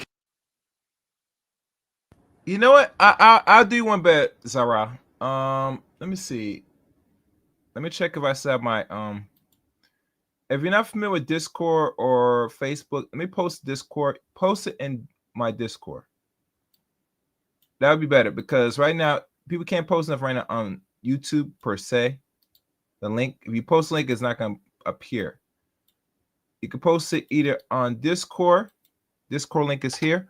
Or if you have a social media presence like a Facebook or maybe at Twitter, I'll say post it. I'll post those two links and you post it on there and say, all right, so I'm posting the two links. Let's go. Consistent, because I pointed out you had another inconsistency. So of course I don't you're gonna remember retract saying it. that. I remember what I was doing, Andrew. What I was doing is I was contesting the realisticness of your hypothetical and saying that I don't think that would be borne out. I don't think that would be borne out in reality. I don't think that incest. No, that it would be good. How? Well, wait. What do you mean? You're saying that if the satisfaction rates were in those incestuous relationships were through the roof, then would you think that would be a fine thing? I was contesting that I don't think that would ever be borne out in reality. So in the hypothetical that you propose, sure, I'll accept a hypothetical that has no bearing on reality. Do you think that incestuous couples, there would be children who would be happy? with that. Well, I think by your metric, yes, there would be. No, well, I mean, we can look at the already presented data of heterosexual couples. And I think if you had, by the way, an incestuous lobby, the same way you have a gay lobby, who paid for all the same fucking studies that showed the outcomes, that I could have a massive publishing bias as well for basically any data that I wanted. Okay. Because the truth is that most of these... You're making an unfalsifiable claim that we're... It's not unfalsifiable. I'll give you a claim. Here's the claim. Here's the claim. The claim is most LGBTQ and trans studies are funded by gay groups and gay adjacent groups. Okay. And that's who they're funded by. That is the truth. Sure. And I've not looked into who funds every single study. But I mean, that's why there's so much publishing bias. Fine. Conditionally. In fact, one of the biggest talking points for the left is that that's okay, though, especially in the trans community. It's okay that mostly it's trans advocate organizations who are paying for these studies because, well, nobody would look at it if they didn't. And it's like, it totally ignores the bias which would go into people who wanted those results. So, Andrew, what I think instead you should do, instead of merely saying that these studies are BS because of the organizations that are funding them, just point out what's wrong with the research. Yeah, well, that's a better thing. I do often. So then the first part. So of like that point, trans research, when we're talking about brain studies, I can point all of that out. Okay. When we're talking about incest studies, though, this isn't even a thing which is willing to be studied, right? Mostly because men like me are like, fuck no, no way. It's unbelievably fucking disgusting, right? We intuitively are against it. But for you, the outcomes guy, right? You shouldn't really have any issues whatsoever if there actually is an outcome which is preferable. Well, Andrew, you would for one, you'd have to be putting people directly in harm's way and saying you have to have like an incestuous relationship. No, they're just already existing. If it already exists, you should study. I mean, if they already exist, yes, exactly. So if the evidence shows that it is the case that incestuous relationships by two willing partners, and there's, by the way, incest lead to better. There are incest groups which do advocate for these fucking things, not kidding, right? And make the affirmative claim that they're happy. It's an unfalsifiable. No, I think they're wrong. Yeah, you think they're wrong that they're happy? Wait, no, wait. I think they're wrong that generally in these types of relationships that it does lead to the best outcome for the family. So that's all I'm saying. Okay, well, let me ask you this. What if they just wanted to have that relationship and they just wanted to have it? Without children or something like that? I think the ethics of incest is an interesting philosophical question. They're twin brothers. Mm-hmm. What's the problem? What's the problem with it if they want to engage in consensual activity? I think it is strange, and I don't understand it. Andrew, here's the thing, though. Andrew, well, I don't... It's strange? Andrew. Great argument, bro. It's strange. Andrew, here's the problem. Is if we go through, for example, I just took a bioethics course, and we were talking about the ethics of incest, and the fact that it is really hard to pin down the exact wrong of incest when looking at it directly if you remove the genetic factors, if you remove a lot of the familial factors. The problem is I'm not going to get into an argument where I'm defending incest on but you already podcast. Did multiple times. No, I didn't defend You've defended incest. it multiple times. I did not defend incest because I said that's not the case. It will not be good for these people. So they should not do it. The reason we sidelined, and I'm not going to let you kind of like evade the point, back to this idea of sample size, this is what we're actually talking about, which led to this. Why is it, again, that you think that if it is the case that when people get married virgins, right, they report the largest amount of happiness and their relationships stay together basically more than almost any other demographic, by the way? It's fucking insane. Sure.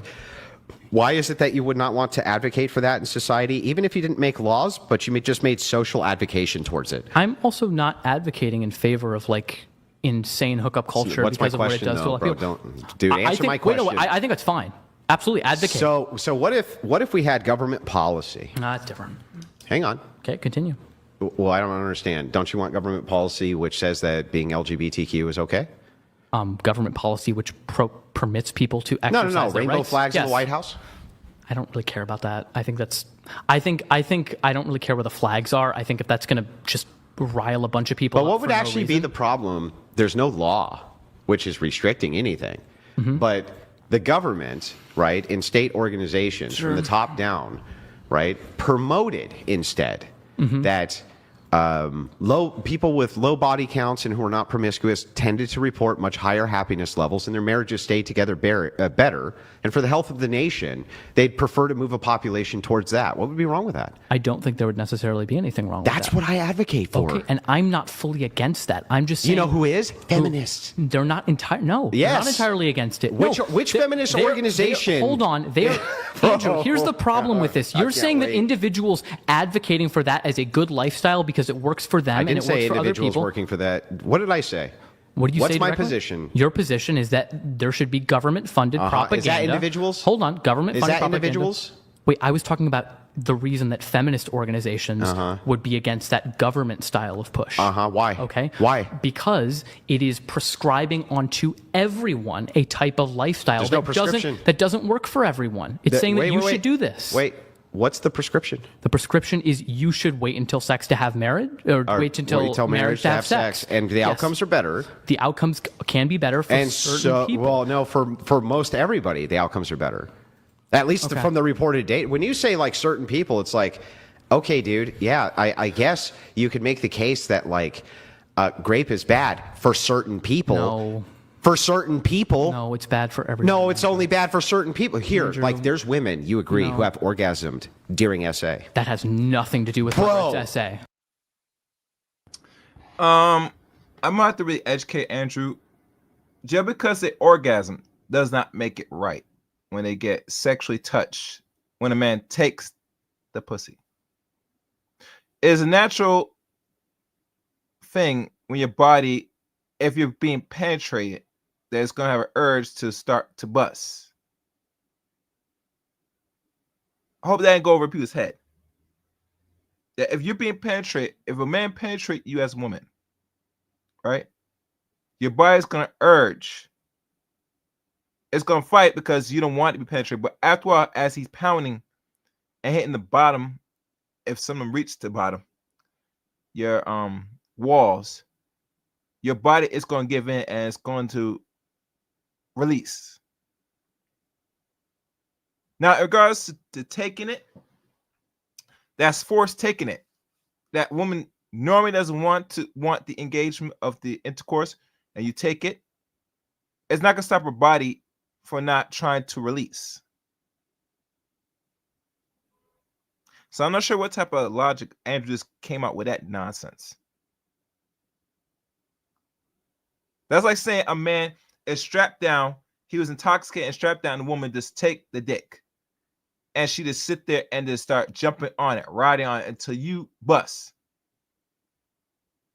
And don't mention the woman is very fat, obese, or unattractive, and she did that to that man. And the man doesn't feel enticed, but his body says otherwise. So let's cut the crap. Cut the crap, man. Bro. That has nothing to do with whether it's SA. Are you kidding me? Bro, I didn't say whether or not it's SA. I said during SA. Yeah, what does it have to do with anything? Well, bro, if that's the case, right, then was it bad for them? Yes. Why? Absolutely. Why? Because there are overriding harms than just. It's bad because you took the coochie. They didn't want to give you the coochie. You took it. What the body's going to naturally respond when you're pounding on it. Come on, man. I should know this already. See, that's this is some weird. All right, I'm gonna let this run a little bit more. I'm gonna put cause tonight, man. Just orgasm. I'm not saying that's not the case. What? Perfect. So then here's the case then. The case is like when you say for some people, right? The reason you keep saying that is because even though it's the vast overwhelming majority of people, you want to like create this little minutia outlier, right? Is it logically possible that there's ever been a woman who's been SA'd who'd enjoyed it?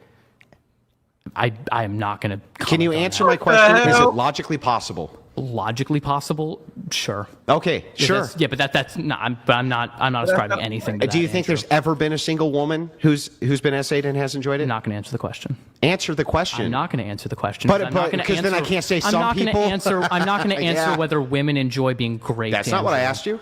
Whether a woman has enjoyed being great. If there's ever been one. Do you think there's ever been one? I'm not. No, I'm not answering. You don't think there has been? I don't know, and I'm not going to answer. Yeah, exactly. I'm not going to answer. I'm not going to. This is such a weird thing. This is such a weird thing. What's wrong with answering the question? Because I'm not going to contribute to rhetoric that tries to say that there is anything good about SA. Who said there's anything good about it? You just said that some women orgasm, therefore that is a good of it. No. I was running an internal critique and saying if it is the case of X, then Y. Mm-hmm. That's not me advocating for that position. Don't lie. That's one. And two, when we move into this, right, here's what I'm saying to you. And I'll ask this question again.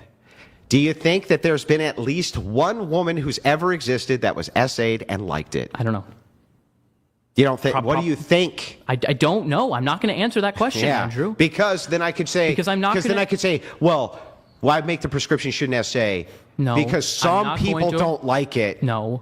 Yeah. Mm-hmm. Yeah, it's the same shit, dude. Andrew, Andrew, do you think? Wait, hold on. Wait a second here. Do you think the harm of SA of grape is equivalent to the harm of those who have more promiscuous lifestyles? No. No. Okay, so there is a differential in harm. What does that have to do with anything?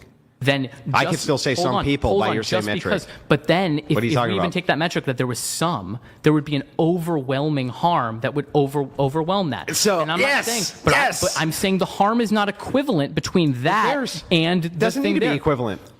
All it needs to be is analogous for some people. That's it. Mm-hmm. Yeah. That's it. Why does it need to be an equivalency for harm? All it needs to do is be an overriding harm. Doesn't need to be. It doesn't need to be the next Holocaust. I don't think it's an overriding doesn't need to be harm. the next. It doesn't need to be the next Holocaust for it to be an overriding harm, I'm not saying bro. it has to be. I'm saying that I don't think the harm of that. So then why are you making?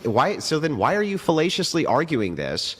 Right, by saying, well, wait a second, Andrew, I'm not going to answer this question because if I do, then you could say some people the same way that I am. No, because Andrew, why don't you utilize another example that could not be interpreted as grape apologist? I'm not saying that's what you're doing, but I think it is harmful to kind of weaponize the trauma of SA survivors to make a kind of logical I think it's point super here. harmful to have the promotion of promiscuity when you yourself have admitted now multiple times that by not being promiscuous, getting married as a virgin, right, it makes sense to not have that comparative sample size for happiness, and you're still against it. You're driving harm. Well, I am driving. That is driving harm, literally. Do you think that there can be greater goods than harm?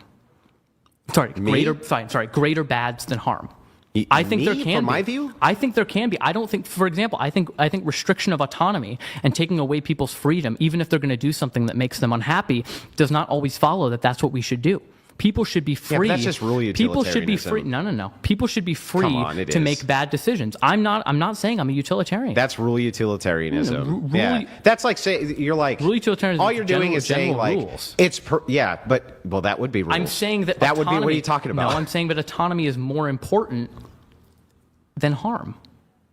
No, it's not. No, that's stupid. Like that makes no sense. What you're actually making the case for is if somebody was about to like unalive themselves. Oh my God. And they wanted to. Is that the harm, Andrew? And I ran in. Equivalent harm? No. I'm making your case. Okay. I don't know why you're getting mad at me for making your case. And all right, guys, enough. I've been on here long enough. Andrew's be wilding, man. He wilding right now about saying that a man takes a woman's box, she enjoys it, and knowing it's in the body, it's going to give in once you get penetrate. I don't care what it is. Stupid. Anyhow, I hope you guys catch a replay of this, and I want to look and hear from you your thoughts in the comment section of this one. Man, this is wild. And then it got wild. I could have kept going, but nah, I'm already pushed past the hour of this. But like always, thank y'all for listening. The links to follow me are in the description below. Follow me on Twitter at ChaosReign7. Add me as a friend on Facebook, Eric Ray on Facebook. Join the Discourse service. Also follow me on Rumble, CRain23 Rumble. And finally, become a member of the Chaos Reign Show. Membership has perks. Thank y'all for watching. Until next time, the Chaos Reign.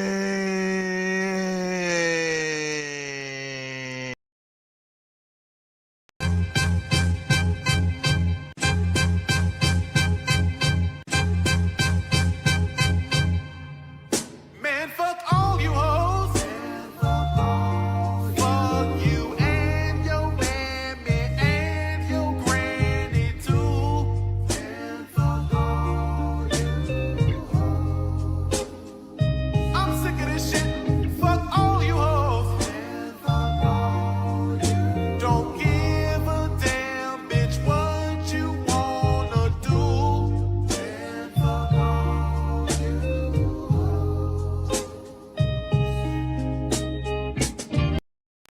rebuke Okay, you can. you. I rebuke. I rebuke you. I rebuke. I rebuke you. I rebuke. I rebuke you. I rebuke. I rebuke you. I rebuke. Okay, you can rebuke it all, but it's a very practical process with 49% of the population. And relationships are reflective. You reflect and draw the kind of men that you reflect. You draw what you are. So if your interactions are chaotic with men, I rebuke. about your rebuking, the clock counts for everybody. Yes. Kick rocks, bitch.